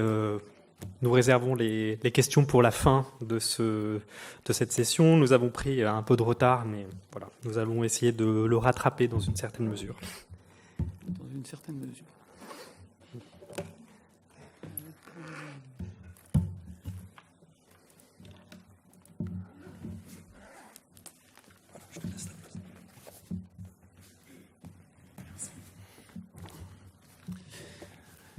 Bien. Alors, vous voyez la difficulté de parcourir en si peu de temps une période aussi riche de l'histoire des musiques juives. En ce qui me concerne, ça va être un challenge aussi parce que c'est 150 ans d'histoire et je voudrais vraiment vous faire écouter de la musique parce que je pense qu'on est aussi là pour ça. Donc, j'ai des exemples musicaux, donc je vais être obligé des fois de passer très vite. Donc, on va commencer tout de suite. Et une partie de ce que je dis est déjà écrit, ce qui me fait gagner du temps et permet aussi de pouvoir vous faire entendre plus de musique. Donc, en introduction, simplement, la nécessité absolue de construire des nouveaux temples dès 1862, puisque la population juive de Paris, en l'espace de à peu près 50 ans, est passée de 2733 personnes à près de 30 000. Donc, vous imaginez, en moins de 50 ans, la population juive sur Paris est multipliée par 10. Donc les temples, les petits oratoires ne suffisent absolument pas. C'est pour ça que dès 1862, le consistoire envisage la construction de 2 nouveaux temples, donc un dans le 9e arrondissement où une grande partie de la population juive est présente, et un dans le Marais. Alors, c'est au début des projets absolument grandioses. Le temple du Marais, c'est les tournelles actuellement, devait contenir 2800 places. Alors, évidemment, entre-temps, pour des questions financières et de raison, le consistoire va revoir sa copie. Et le temple de la Victoire, qui était prévu pour 1600 places, lui restera finalement le temple le plus important de ces 2 temples qui vont être construits. Donc leur construction débute dès 1867 et en fait il faudra 7 ans. Bon, entre-temps il y aura eu la guerre de 70, il y aura eu pas mal une actualité un peu brûlante et donc il faudra attendre 7 ans pour que le 9 septembre 1874 soit inauguré le temple de la Victoire, et ce temple qui va avoir un rôle absolument fondamental dans le développement de la musique ashkénaze liturgique consistoriale. Alors vous remarquerez que je ne parle pas de synagogue à l'époque, on dit tout le temps temple, c'est un peu à l'image des temples protestants, des temples catholiques, puisque on est vraiment dans la période, comme on l'a dit, où on veut intégrer les juifs, qui ne s'appellent plus juifs, mais qui s'appellent israélites. On est français de confession israélite, et même l'inauguration de la Victoire devait être marqué par un fait très important au niveau musical et rituel, c'est qu'il avait été prévu d'unifier, de fusionner les liturgies séfarades et ashkénazes. À l'époque, séfarade, c'est le rite dit portugais, donc celui en usage dans le sud-ouest de la France, Bordeaux, Bayonne et à Paris par la suite, notamment à Buffo aujourd'hui, et le rite ashkénaze. Et vraiment, ce temple de la Victoire devait marquer l'unification de ce rite. Il avait été même prévu au départ avec la construction, il y avait des concessions faites aux séfarades pour qu'ils acceptent cette unification, notamment le déplacement de la théba au milieu, comme dans les synagogues séfarades, et pas à l'avant. Enfin, il y avait beaucoup de choses, d'empreintes d'air de rite portugais. Et finalement, les Portugais vont finalement ne pas suivre ce projet. Ils tiennent à la mélodie de leurs ancêtres et ils vont construire leur propre temple rue Lamartine et après rue Buffo. Donc il n'y aura pas de rite français, ce qui sera pour le consistoire central une grosse déception parce qu'il tenait à unifier même le rite en France en créant ce rite français. Donc en 1877, Paris compte 4 temples israélites, donc 3 de rite allemand ashkénaze, si vous voulez, donc la Victoire, les Tournelles et Notre-Dame de Nazareth, qui est le plus ancien dont on a parlé, et un seul de rite séfarade portugais, Buffo. Mais le plus important, comme je l'ai dit, est celui de la Victoire, et c'est donc entre ces colonnes que se produiront les formations musicales les plus prestigieuses et que se créera quelque part la musique liturgique qui va rayonner jusqu'à aujourd'hui. Donc on va essayer très rapidement, durant cette présentation, d'étudier donc l'évolution des pratiques musicales et forcément de dresser quelques portraits. Et vous m'excuserez pour les gens qui ne seront pas forcément cités parce que je n'ai pas le temps de citer tout le monde. Donc la première préoccupation, même avant l'inauguration du temple, dès 1870, donc 4 ans avant, c'est de recruter un nouveau ministre officiant. Puisqu'on crée un nouveau temple, il faut bien qu'il y ait un chantre qui vienne officier. Et là, le consistoire publie donc une offre de poste, entre guillemets. 4 candidats se présentent, c'est pas beaucoup, ils sont un peu déçus. La plupart viennent de l'Empire germanique, l'Allemagne, si vous préférez aujourd'hui, et ça montre l'importance en fait du judaïsme allemand, puisqu'il y a de Berlin, de Lemberg, de Mannheim. Il y en a un seul qui vient de Paris, qui s'appelle Adolf Baer, qui était d'origine russe, et comme par hasard, ce sera le Parisien qu'on va choisir. Donc cocorico. Adolf Baer est donc retenu comme Premier ministre officiant, avec quelques réserves, parce qu'on trouve que sa voix n'est pas si terrible que ça, et donc on exige de lui qu'il prenne des cours de chant, et en fait, finalement, il ne sera recruté définitivement que 3-4 ans plus tard, donc juste avant l'inauguration de la synagogue de la Victoire. La deuxième décision du consistoire donc, consiste à engager Samuel David, qui dirigeait le chœur de Nazareth, on va l'engager comme chef à la Victoire, donc pour lui c'est une promotion, et il va avoir ses fonctions élargies puisqu'il devient, et c'est un nouveau poste qui est créé pour lui, directeur de la musique des temples consistoriaux. C'est-à-dire qu'à ce titre, il est responsable de l'ensemble du personnel, c'est-à-dire tous les rasanim, donc les chantres, les chefs de chœur, les chœurs, tous les gens qui pratiquent la musique dans les temples parisiens. Et donc, fin 1873, Samuel David va commencer à recruter le personnel du futur chœur du Temple de la Victoire. Et comme pour les autres temples, ce chœur se compose, à cette époque-là, c'est des voix d'hommes et des voix d'enfants. Généralement 3 voix d'ailleurs. Donc il y a 12 voix d'hommes, 6 basses et barytons pour la partie de basse, 6 ténors, et les voix aiguës par les enfants. Donc le recrutement des enfants, c'est intéressant, il a généralement lieu dans les écoles communales et consistoriales, puisqu'il y a également des écoles consistoriales. Donc Samuel David, il choisit 40 enfants dans ces écoles, dont 28 sont rattachés à la nouvelle synagogue, au nouveau temple de la rue de la Victoire. Donc le temple de la rue de la Victoire, le chœur, c'est important, c'est 12 hommes et 28 enfants, 40 choristes quand même, qui sont affectés à cette énorme synagogue.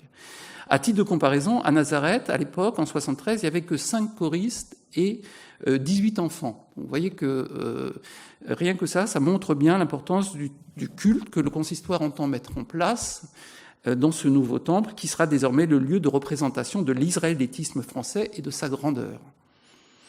Dans les plans de construction donc, de la Victoire figure également l'implantation d'un grand orgue et d'un orgue d'accompagnement. J'ai pas le temps de développer cet aspect sur l'orgue, qui est une histoire passionnante. Je vous renvoie donc au site de l'Institut européen des musiques juives, où vous trouverez un article avec des tas d'exemples musicaux qui montrent que cela ne s'est pas fait sans mal. Il y avait des restrictions parce que l'orgue est quand même très connoté instrument chrétien, donc avec le problème de ce qu'on appelle roukat goyim, les coutumes des non-juifs qu'on ne peut en principe pas adopter dans les synagogues, mais ça va être fait quand même, avec beaucoup de retard d'ailleurs, parce que même pas un an avant l'inauguration de la synagogue de la Victoire, les orgues sont toujours pas installés. Donc panique à bâbord, Samuel David presse le consistoire, et finalement, c'est Alphonse de Villers qui va être nommé, qui est un ancien organiste au temple de la rue Lamartine, qui était le temple de rite portugais, qui est non-juif, parce que c'est ça qui est très intéressant, c'est que finalement, la plupart des organistes n'étaient pas juifs, parce que comme pour les juifs, il est interdit de toucher l'orgue les Shabbats et les jours de fête, on faisait appel à des organistes non-juifs. Mais il y avait quand même des organistes juifs, c'était le cas de Ernest Kahn, qui était organiste à Nazareth, qui lui était requis pour les mariages, parce que pour les mariages, là, on avait le droit de jouer de l'orgue. Donc vous voyez, c'est vraiment intéressant, parce que pas mal de recueils de partitions qu'on va trouver sont parfois écrits par des organistes non juifs. C'est ce que disait Alphonse de Villers, qui est le premier à écrire, à transcrire, et il met sur sa partition « Ani lo Yehudi », je ne suis pas juif, pour bien préciser, et c'est pourtant un des premiers à avoir publié un recueil de rites portugais à Paris. J'avance très vite. Donc Samuel David va travailler pendant 2 ans pour constituer un nouveau répertoire musical pour ce temple qui va voir le jour. Et il reprend bien sûr des airs de Samuel Nambour dont on a parlé, également de Salomon Sulter, de Fromental à Lévy, d'Émile Jonas. Émile Jonas aussi, un grand compositeur qui est un peu tombé dans l'oubli, qui était prix de Rome, qui avait beaucoup écrit, au même titre qu'Offenbach, des opérettes, etc., qui a vraiment un rôle important dans les airs de la synagogue. Jules Erlanger, mais aussi, et c'est important de le souligner, il va reprendre des airs de Mozart, de Mendelssohn, de Haydn, de Beethoven, de Rossini, etc., etc. C'est-à-dire qu'il va intégrer aussi les musiques classiques et les musiques de son temps. C'est ainsi qu'il élabore un corpus de chants de près d'une centaine de prières qui vont former la base du répertoire du Temple de la Victoire. Et une fois qu'il a fait ses travaux, il fait imprimer 500 petits recueils qui existent toujours, qu'on a retrouvés dans les archives du consistoire, des petits recueils en fait essentiellement pour les enfants de chœur, pour les sopranos. Les autres, c'est dans des recueils reliés pour les hommes. Et donc, après 7 ans de travaux, le Temple de la Victoire est enfin inauguré le 9 septembre 1874. Et vous voyez le programme qui est à ce moment-là donné. Et ça énumère donc les grands moments de cette cérémonie et les morceaux chantés. Et vous voyez que la musique occupe un rôle absolument fondamental dans cette cérémonie.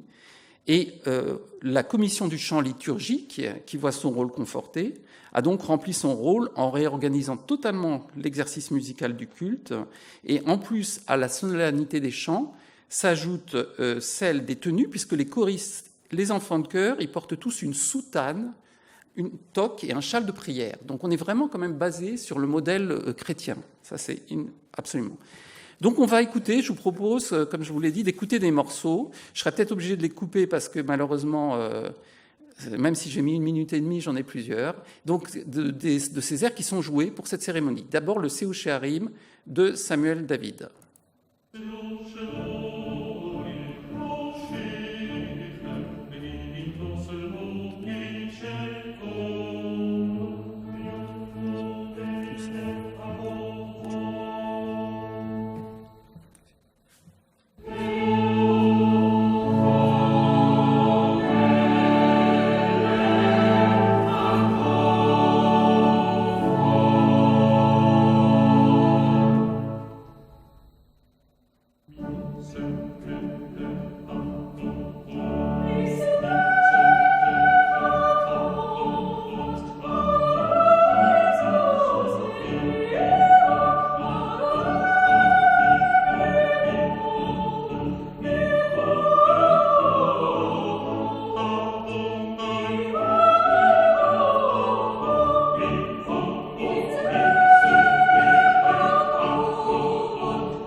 Désolé, je coupe parce que sinon on n'aura pas le temps, mais ne vous inquiétez pas, vous les trouverez sur le site de l'Institut, je mettrai tout en ligne, c'est pas encore fait.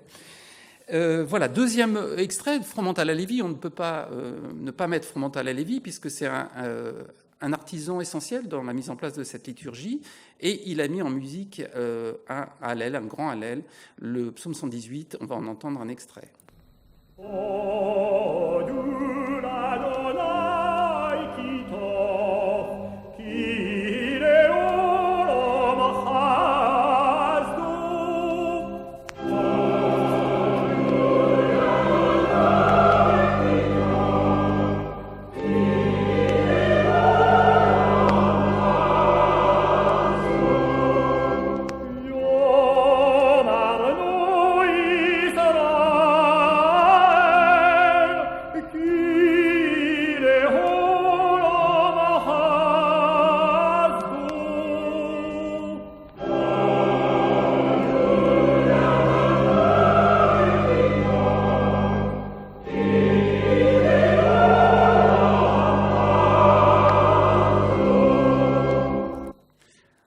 Presque dans la musique lyrique.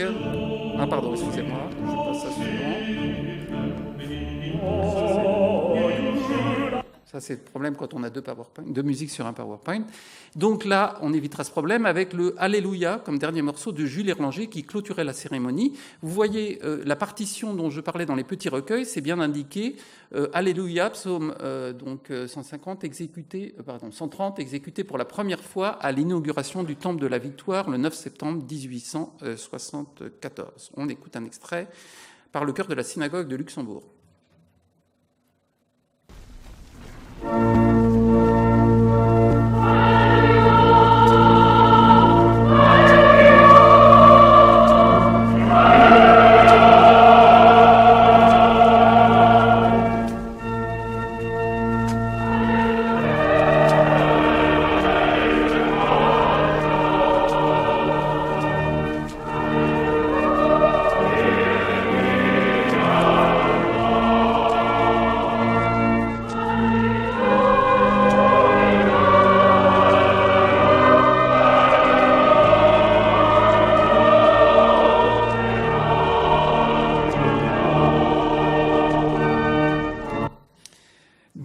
ses débuts, le temple de la Victoire va occuper, comme je l'ai dit, une place centrale dans le déroulement de ce culte ashkénaze consistorial.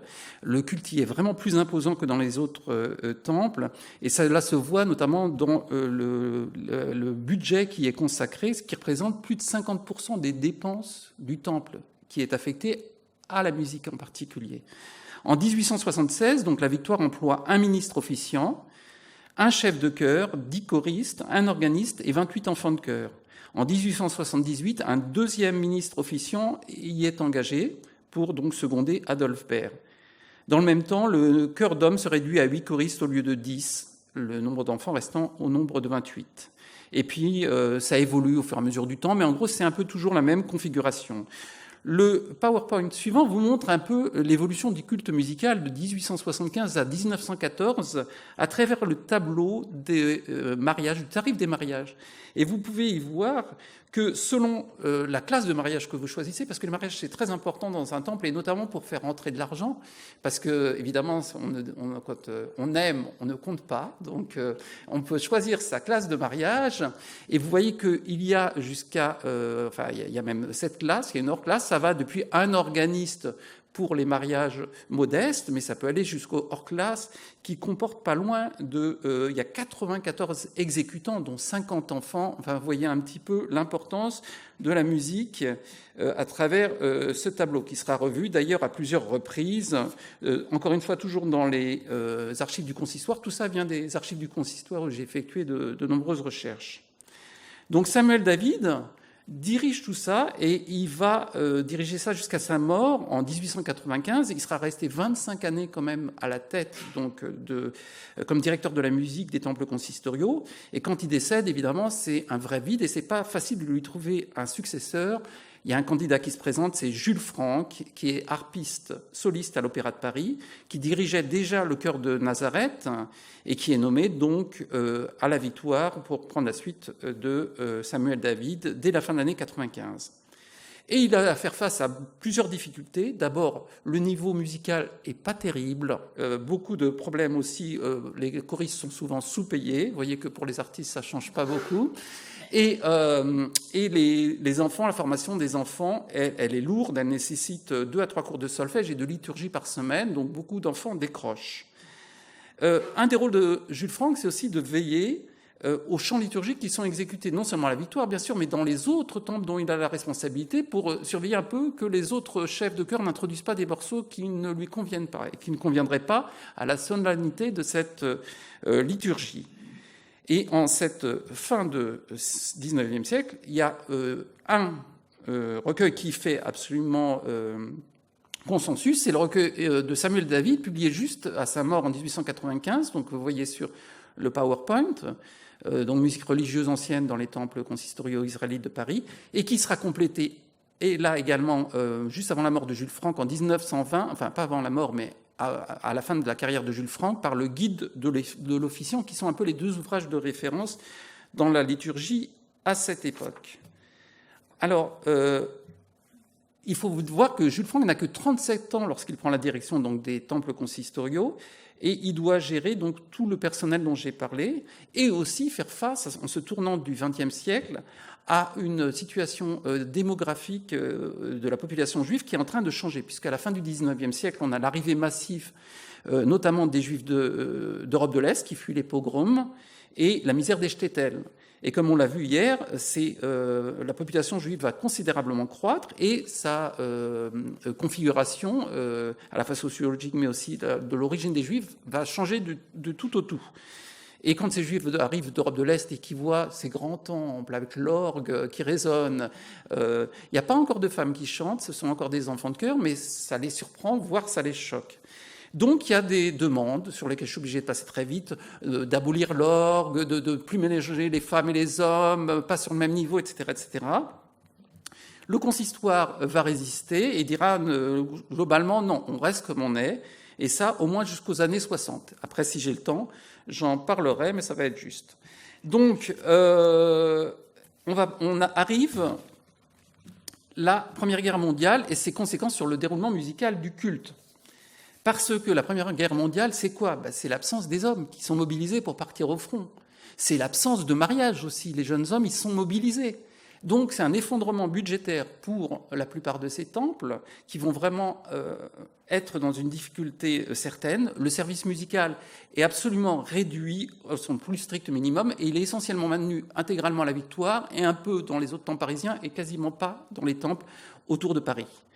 Autre chose, comme vous l'avez vu, c'est la difficulté de recruter des enfants de chœur qui va entraîner Jules Franck à demander justement l'introduction des femmes dans les chœurs pour remplacer justement ces enfants de chœur, parce qu'une femme qui chante, ça équivaut au moins à 3 ou 4 enfants de chœur. Donc vous imaginez l'économie à la fois qu'on peut faire, la puissance, et puis plus de professionnalisme.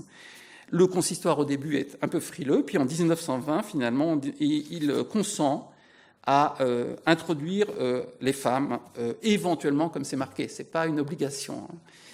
Mais les femmes, progressivement, donc, prennent la place des enfants. Et donc, ça va faire que les morceaux vont être réécrits, puisque pour le coup, à chaque fois, on est obligé d'adapter. On passe d'un répertoire pour hommes et maintenant, on a des femmes. Donc, ça va être écrit. Autre événement important, et je vais être obligé d'aller très vite, c'est l'époque des premiers enregistrements. Et on commence à enregistrer, c'est ça qui est intéressant, donc non seulement la musique, mais on commence à s'intéresser aux musiques liturgiques. Et Pathé, la maison de disques, voulait, dès 1919, enregistrer les ministres officiants, notamment Henri Kahn de la Victoire, mais le consistoire s'y oppose formellement. Et il faudra attendre finalement 1933 pour avoir les premiers enregistrements liturgiques de la Victoire par Léon Algazi, qui va donc enregistrer une dizaine d'airs. On en écoute juste un extrait d'un Kaddish magnifique.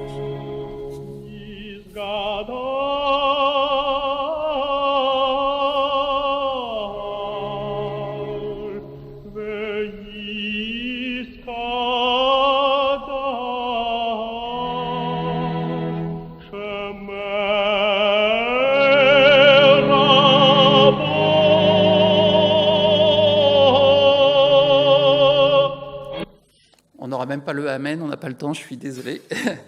Et donc, on retrouve donc Léon Algazi, son rôle très important. Léon Algazi, qui sera nommé, mais bien plus tard, directeur de la musique des temples consistoriaux à la suite de Jules Franck, mais bien plus tard. À cette époque-là, le rite, il est principalement d'inspiration alsacienne. Cette liturgie de la Victoire, c'est la liturgie des Ashkénazes de l'Ouest, et ça vient principalement donc de Alsace-Lorraine, on va dire, au sens large du terme. Les chantres c'est Henri Kahn, par exemple, c'est Henri Isaac, Gershon Hirtz, etc. Après, ça va changer. Ça va changer, en effet, à partir de la Seconde Guerre mondiale, puisque la Seconde Guerre mondiale, comme vous le savez, va laminer une grande partie du judaïsme français. Et donc, il faut, à partir de 1948, engager un nouveau ministre officiant. Et c'est Shalom Berlinski qui, en 1948, va être ministre officiant. Là, je vous fais juste entendre le début de son magnifique onotoro.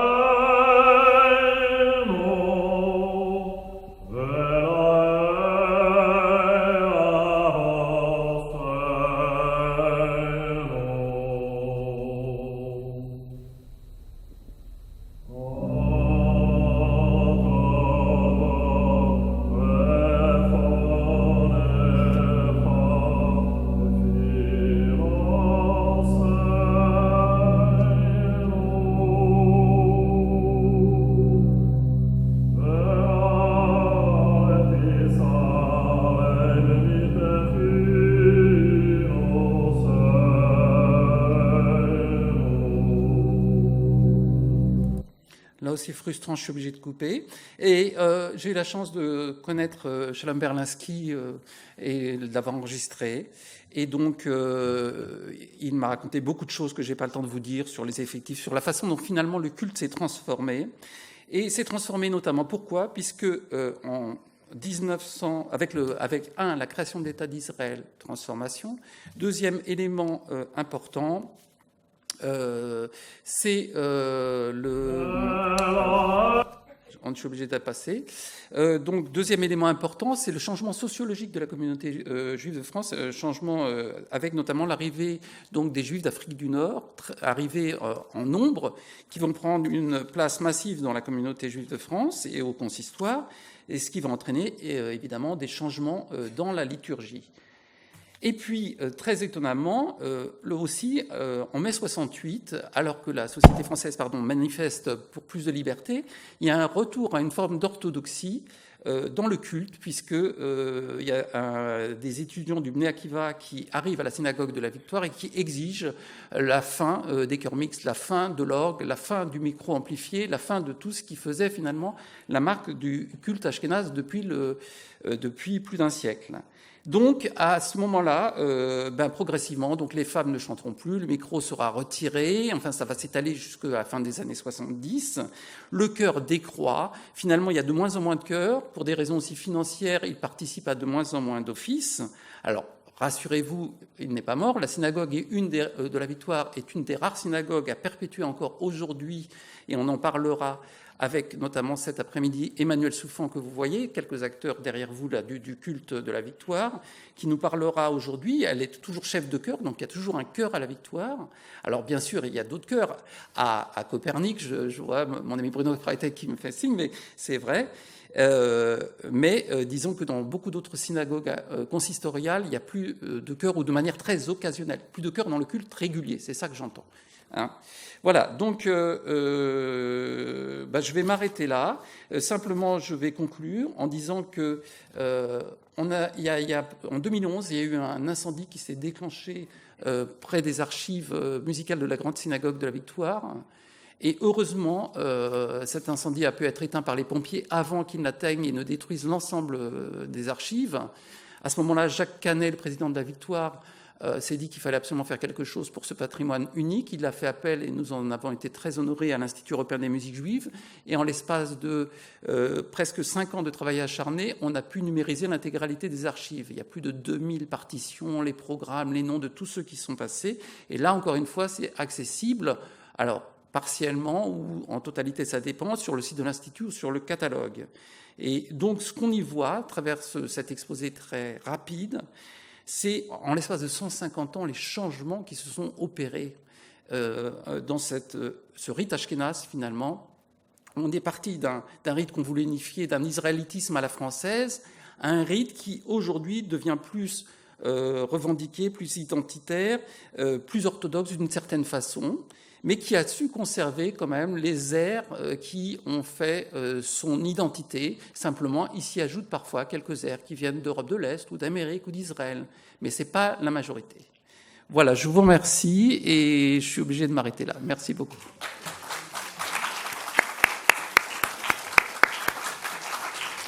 Merci beaucoup Hervé de t'être plié à l'implacabilité de la trotteuse.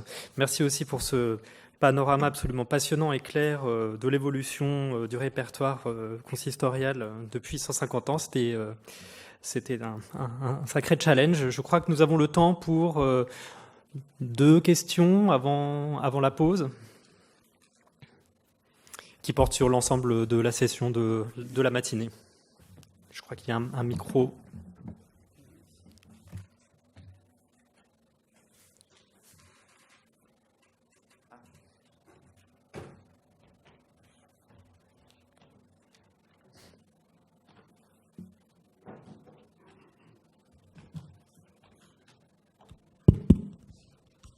Merci Hervé, ma question s'adresse directement à toi. Tu as parlé du chœur de la Victoire. Je voulais savoir si ce chœur chante tous les vendredis, tous les samedis, toute l'année, ou seulement aux fêtes. Ce que je crois. Alors, déjà, je laisserai la parole, si tu peux garder le micro, comme ça même tu as gagné le droit de le faire circuler dans la salle. Bruno, merci. Voilà, Bruno Freitag qui est vice-président et à GEM Copernic et que l'on verra ce soir au concert. Je vais répondre, mais en fait, je vais surtout laisser répondre Emmanuel Souffan qui va être là tout à l'heure, qui est peut-être déjà dans la salle. Ah voilà. Donc ce serait presque elle qui serait mieux placée que moi pour le dire, parce que ça a beaucoup évolué tout le temps, et j'ai pas eu le temps de développer de ce que m'a raconté Shalom Berlinski entre ce qui se faisait au début de sa carrière en 48 et ce qui se faisait à la fin en 79, ça avait déjà énormément changé. Donc je préfère laisser répondre Emmanuel. Alors aujourd'hui, le chœur est là pour tous les offices du samedi matin, pour toutes les fêtes, mais nous ne faisons plus les vendredis soirs. Nous ne faisons pas systématiquement toutes les veilles de fête. Voilà ce que je peux répondre. C'est-à-dire que là, pour Soukhot, veille de Soukhot, il n'y a pas eu. Les autres années, il y avait. Mais cette année, il n'y a pas eu. Par contre, nous ferons l'office veille de Simchat Torah. Voilà. Merci beaucoup, Emmanuel. Est-ce que quelqu'un veut encore poser une ou deux questions? Alors, il y a... Oui, si on peut faire... amener le micro à madame par ici. Ou Ephraim, si... Je peux prendre le micro. Ah, il y a deux personnes max. Alors, oui, on peut. C'est pour relayer. Voilà, on va faire. Ah, voilà, très bien. C'est bon. Ah, vous avez appuyé, il fallait. Oui. Ça marche pas. Il faut appuyer devant. On entend bien. Oui, mais pour la captation, je répéterai votre question. Je vous en prie, allez-y.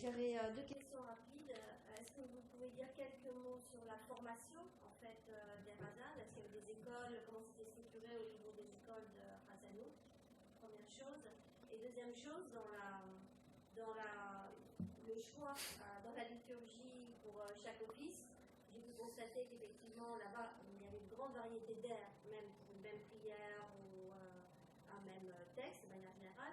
Et est-ce que les rabbins sont véritablement associés à ça, ou est-ce qu'en fait le Razan a toute latitude pour proposer son programme? Alors, je vais me permettre de répéter rapidement votre question parce que sinon on ne vous entendra pas dans la captation qui est actuellement faite. Donc, sur votre première question, c'était sur la formation des chantres, si je ne m'abuse. Cette question va être abordée dans une des tables rondes cet après-midi. Donc, je ne vais pas griller les cartouches puisque justement, on va parler de comment se transmet le rite ashkénaze aujourd'hui. Cet après-midi, on va être vraiment dans... Voilà, c'est quoi le rite, comment, c'est qui, comment, vers qui, etc. Dans le présent. Là, on a retracé un historique, et cet après-midi, donc, on parlera de ça.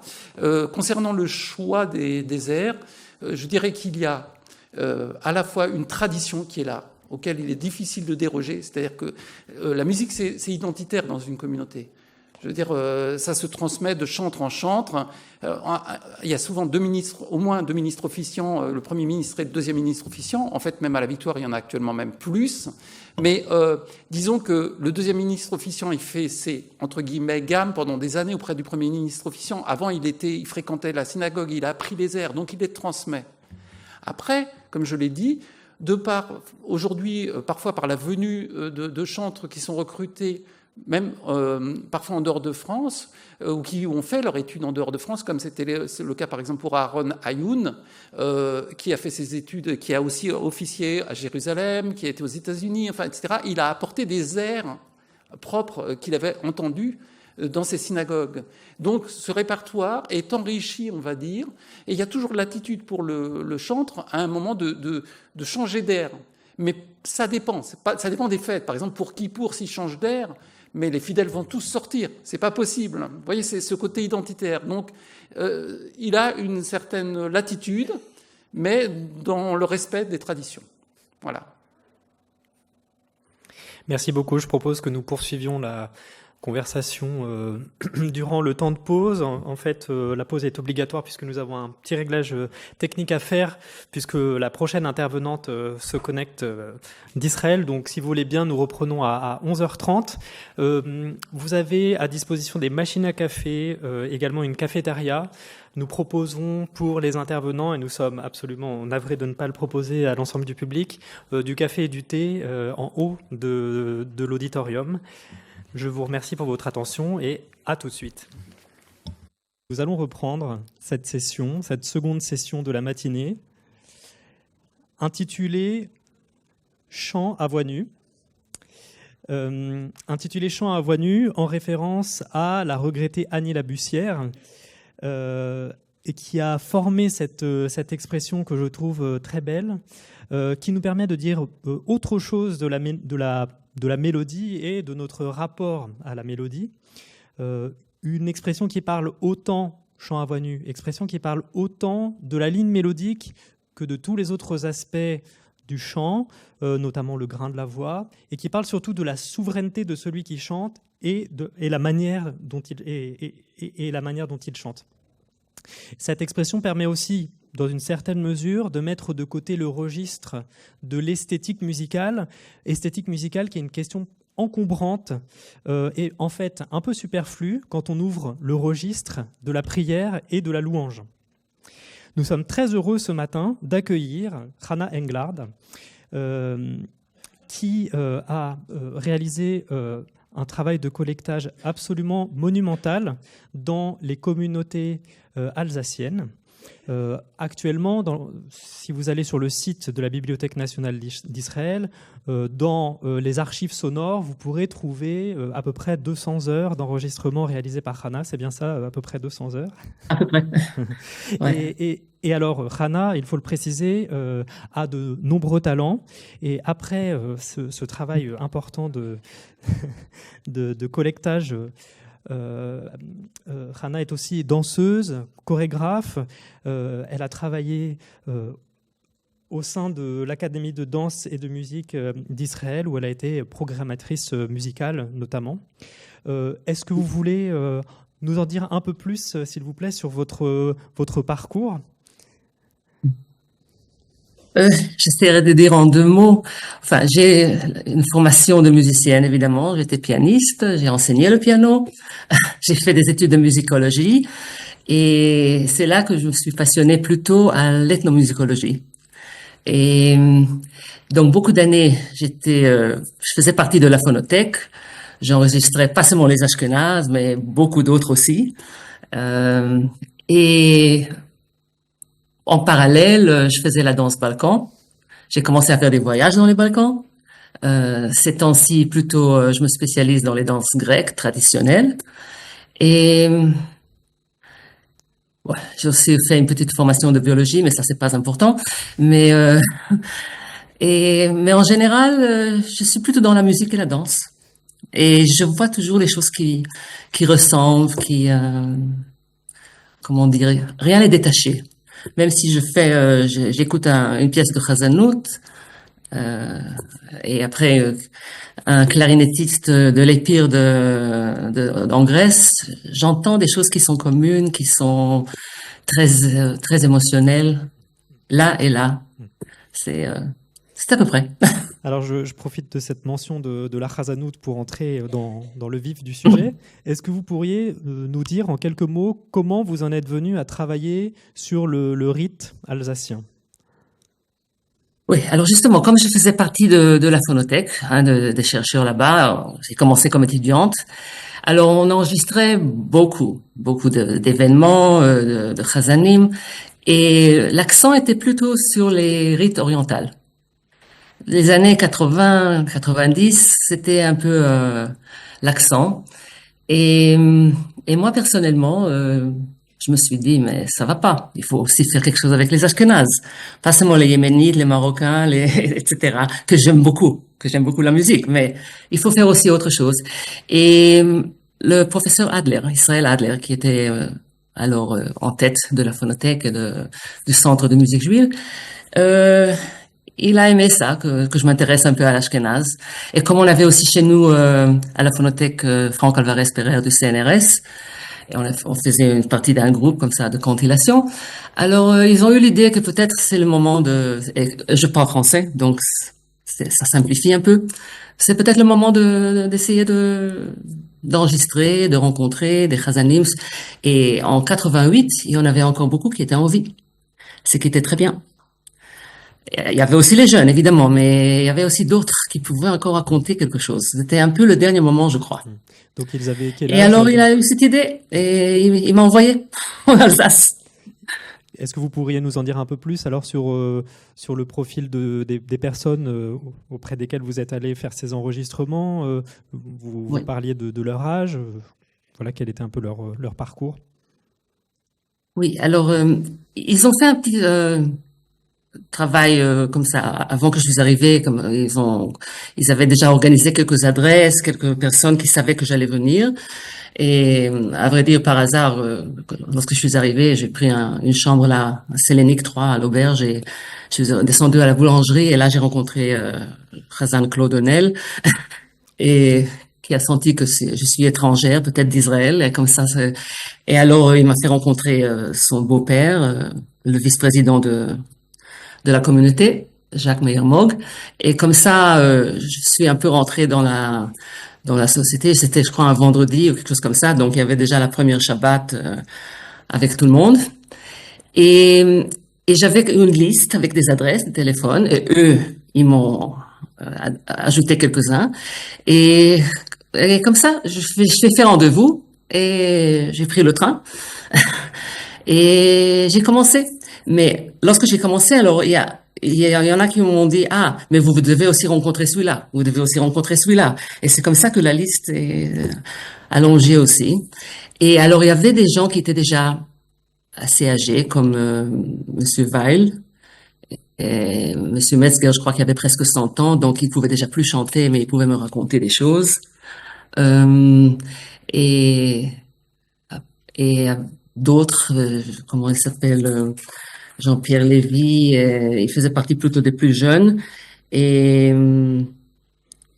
et on avait comme ça qui étaient plutôt des chazanim, pas de Strasbourg, mais des environs. Mais qui chantaient déjà pas tellement. Parce que je crois pas qu'il y avait déjà un office à la synagogue de Haguenau, au Bernay, tous ces endroits-là, ça fonctionnait déjà pas tellement. Alors je les rencontrais à la maison. Et on a commencé. Et après, j'ai rencontré Michel Ayman. Et là, on a fait un très grand corpus ensemble. Est-ce qu'il ne serait pas le moment d'écouter un enregistrement pour faire goûter et découvrir Oui, ce Noussar? Voilà, et peut-être pas vraiment, j'aurais pas dit que c'est vraiment Noussar, mais c'est plutôt une mélodie. Et en Alsace, évidemment, il y a plein de mélodies aussi un peu campagnardes et toutes sortes. Et c'est un chazan qui était à l'origine à Metz, Kirsch. C'est pas le meilleur enregistrement de cette mélodie-là. J'ai un autre, mais je suis pas arrivée à le trouver parce que dans 200 heures d'enregistrement, ça prend un moment d'arriver à tout le monde. Je vais devoir encore faire une petite recherche. Mais cette mélodie-là, ça m'a frappé lorsque je l'ai entendue. Oui. Al-Chet Shechatanu Lefanecha. Alors, Oui, quelques secondes comme ça, oui.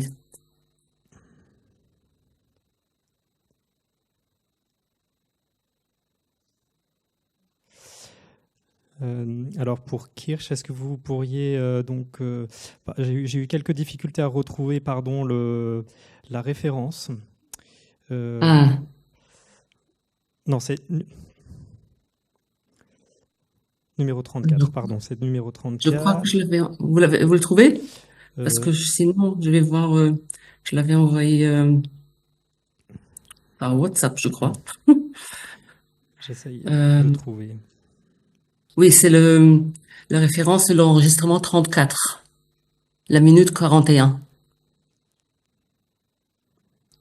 Je l'ai. Oui. Oui. Bah, je vais laisser ça aussi ouvert. Ça peut aider. Donc, minute 41. 41 et encore quelques secondes après, 24.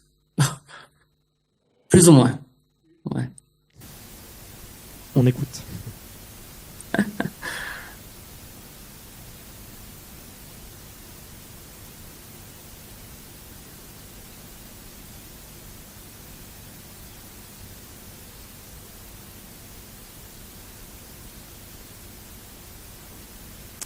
Alors ça ne fonctionne pas. Ça ne fonctionne pas? Bon, c'est ce que je peux dire. Parce que cette mélodie m'a frappé, je peux la chanter. J'essaye la deuxième phase de la cassette. J'essaye... Non, c'est étrange, ça ne fonctionne pas. Ça ne fonctionne pas? Ça a fonctionné avant? En fait, l'enregistrement se déroule, mais on n'entend pas on n'entend que de l'air. Ah, bon.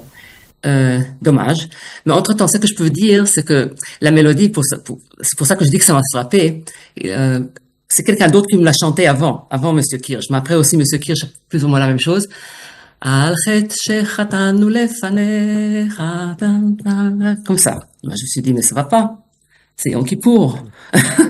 C'est trop joyeux, c'est trop gai. Et alors, ils m'ont dit, oui, mais nous sommes un judaïsme simple, campagnard. C'est pas qu'on n'a pas de, comment est-ce qu'on dit, chataïm, mais ils sont pas trop graves. Donc, on préfère, et moi, j'ai trouvé ça vraiment très sympa, très différent de l'environnement de quel moi je viens.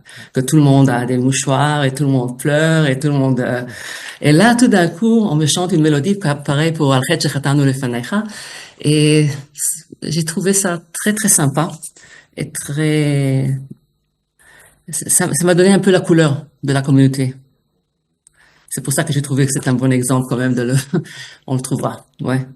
Est-ce que vous pourriez nous dire un mot de la transmission, la manière dont donc j'ai utilisé le terme de Noussar et vous le remettez en question. Donc bien sûr, on est très intéressé de savoir comment vous définissez cette musique. Et est-ce que vous pourriez nous dire comment vous avez senti que s'opérait la transmission? Oui, alors lorsque je les interviewais comme ça, lorsqu'on parlait, alors d'habitude ceux que j'ai rencontrés, chacun avait quelqu'un qui l'a enseigné avant. Il y avait un chazan chez lequel il a appris. C'était la plupart des informants.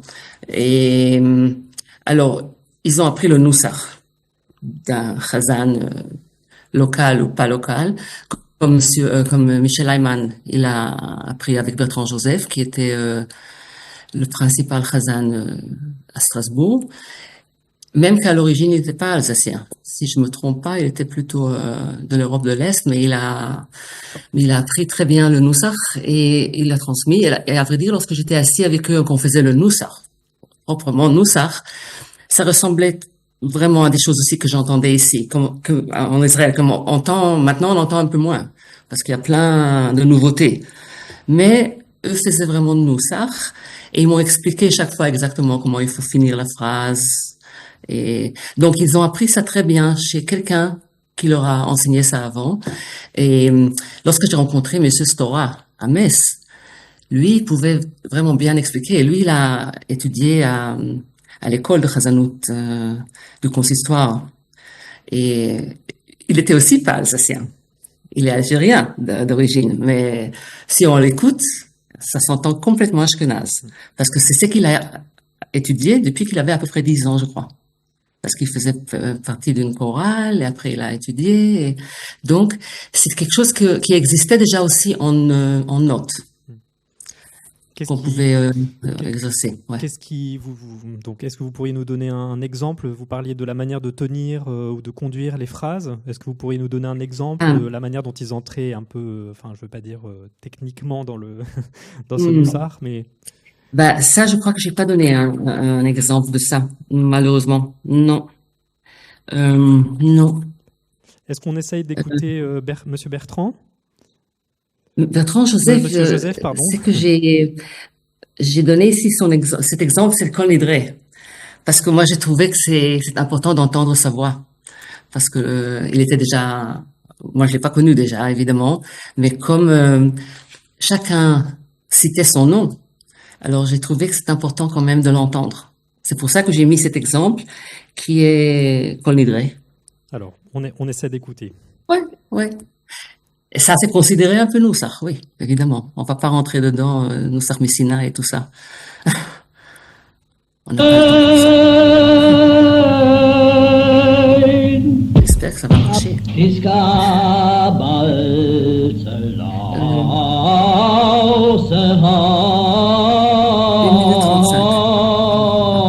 Pardon?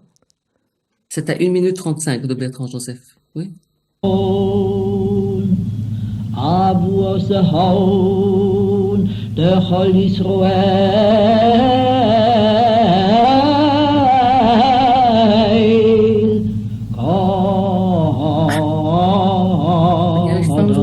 Abu Haun di Bishma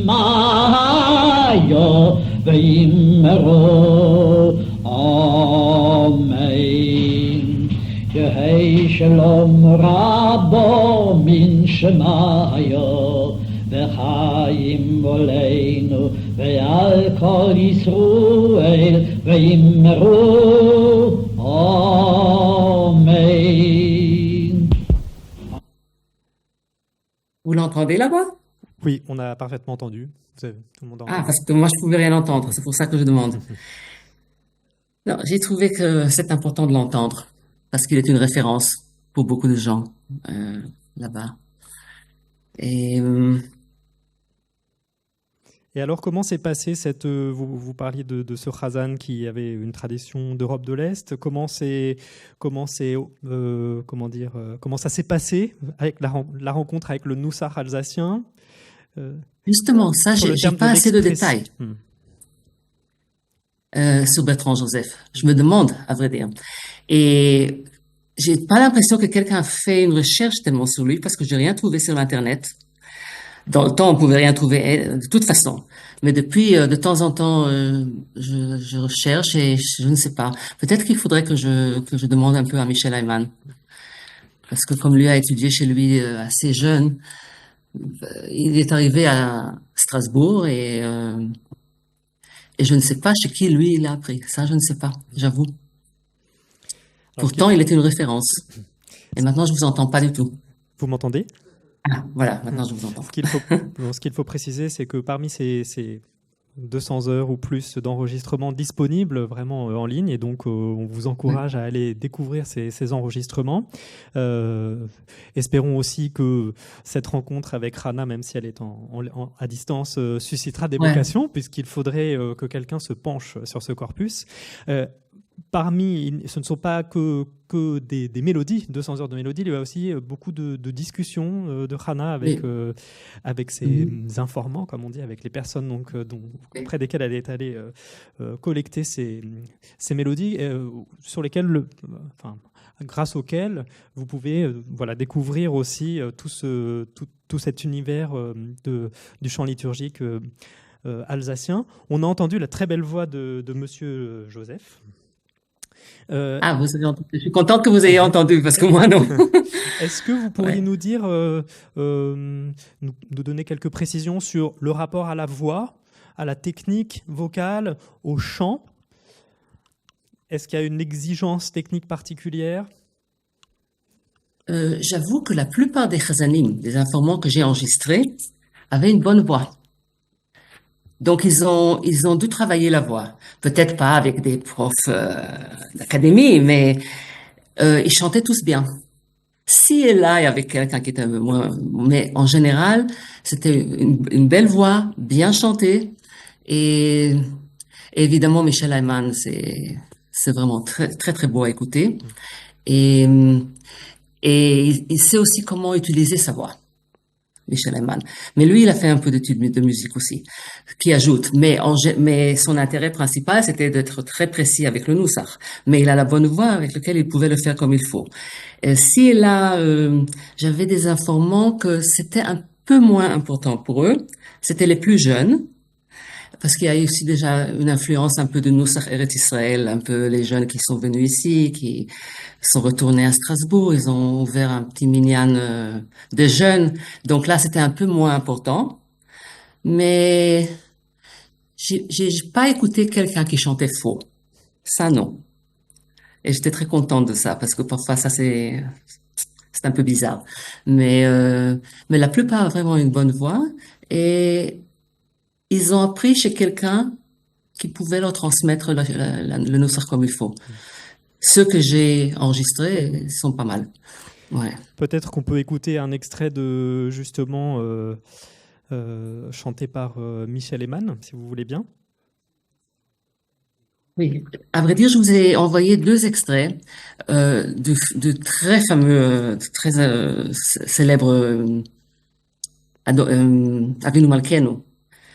De Strasbourg, mais il connaît beaucoup d'autres versions et j'ai un enregistrement là-bas qui a d'autres versions de. Alors, je sais pas si on a le temps parce que je pensais que ça peut être sympa de l'entendre dans la version moins connue. Donc, il s'agit de la version qui est sur le site de Donc, qui est dans mes enregistrements. alors j'ai partagé mon écran, vous le voyez normalement. C'était le numéro 76, il me semble. Oui. Je l'ai écrit là quelque part. Oui, une seconde. Oui, 76.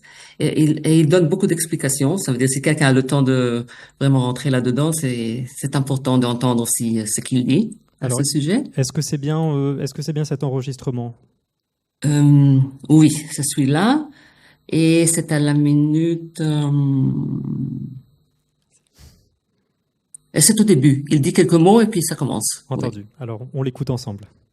Oui. מישל היימן, הקלטה מ-23/6/88, קצתת מקור 21 צד B. Donc ça c'est le Avinu Malkeinu Air Kugler. Oui, c'est ça. Voilà. Chez vous Voilà, c'est ça. D'accord. Ovinu Malkeinu chotonu lefonecho.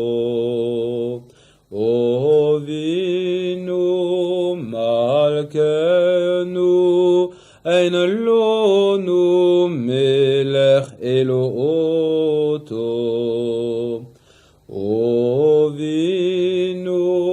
Malkeinu aseyimonu leman shemecho. Ovinu Malkeinu Chadesh oleinu shonotavo.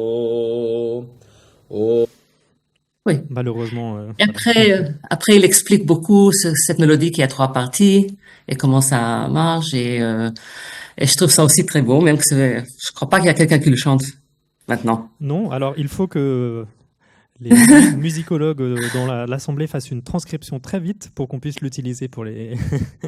Et puis il dit aussi qu'il a appris ça chez Monsieur Kugler, qui a appris ça d'un chazan avant qui s'appelait aussi Hayman. Donc on peut avoir la lignée un peu.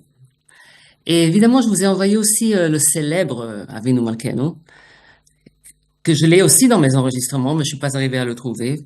Il y a trop d'heures. Mais je l'ai trouvé sur YouTube. Mhm. Alors, on peut l'écouter Oui. aussi. Vous le connaissez probablement.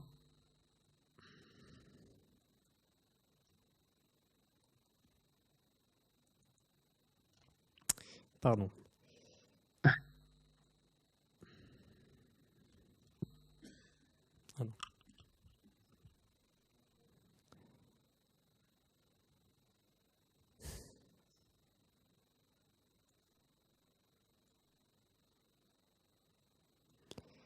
Pardon, un petit instant. Oui, c'est la minute 25, 48 secondes, si je me trompe pas, oui. Pardon, l'ordinateur est décidément très capricieux et ne veut pas ouvrir le lien. Mais si vous voulez tous l'écouter après, c'est un concert qui a eu lieu à Mulhouse. Je peux vous donner toutes les références. C'est un beau concert.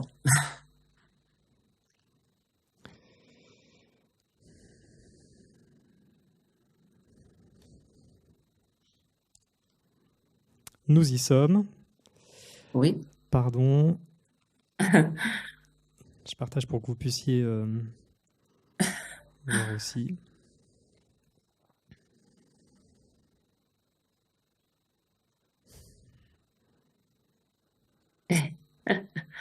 Ah là là. Nous refusons. Chanyun aussi. Non. Quel est le minutage, pardon, vous disiez 25-48.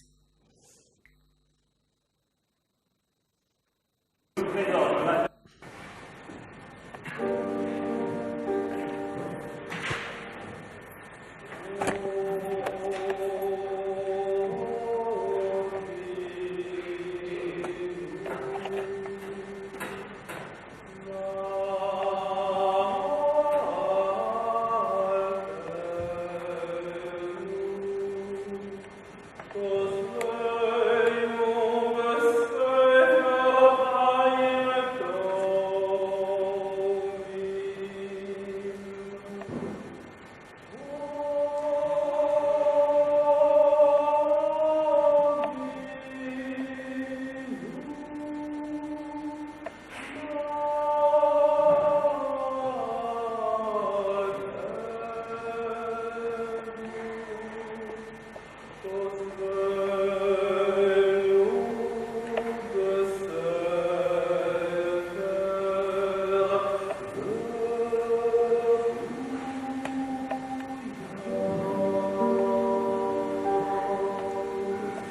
Pardon, c'est une frustration absolue de devoir. Oui, oui, oui. Couper. Ça m'émeut toujours, chaque fois que je l'entends. À vrai dire, lorsque je suis revenu, j'ai apporté cette mélodie à mes amis Raymond Goldstein de la Grande Synagogue et Naftali Hershtik, et ils ont beaucoup aimé. Mais le problème, c'est que le public, la congrégation, s'attend à autre chose. Yamim Noraim. Alors, il ne pouvait pas l'introduire, mais il l'a introduit quand même. Il a mis ça dans la phrase Avinu Malkenu qui est après Modim, dans le Chazarat Hashatz. Alors là, juste comme ça, quelques secondes de cette mélodie-là. Et j'ai trouvé ça très sympa de sa part. Oui. Merci beaucoup, Hana. Je crois que malheureusement, le temps nous est compté. Nous avons le temps pour peut-être une question. Wow. Et alors, je vais soit vous venez à la chaire pour que Hana vous voie.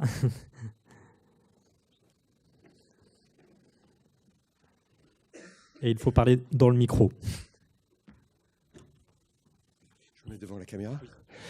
Bonjour Hana, je m'appelle Bernard Weisbrot. Nous avons depuis, je participe à des offices de Rosh Hashanah et de Kol Nidre depuis une 50aine d'années. Voilà.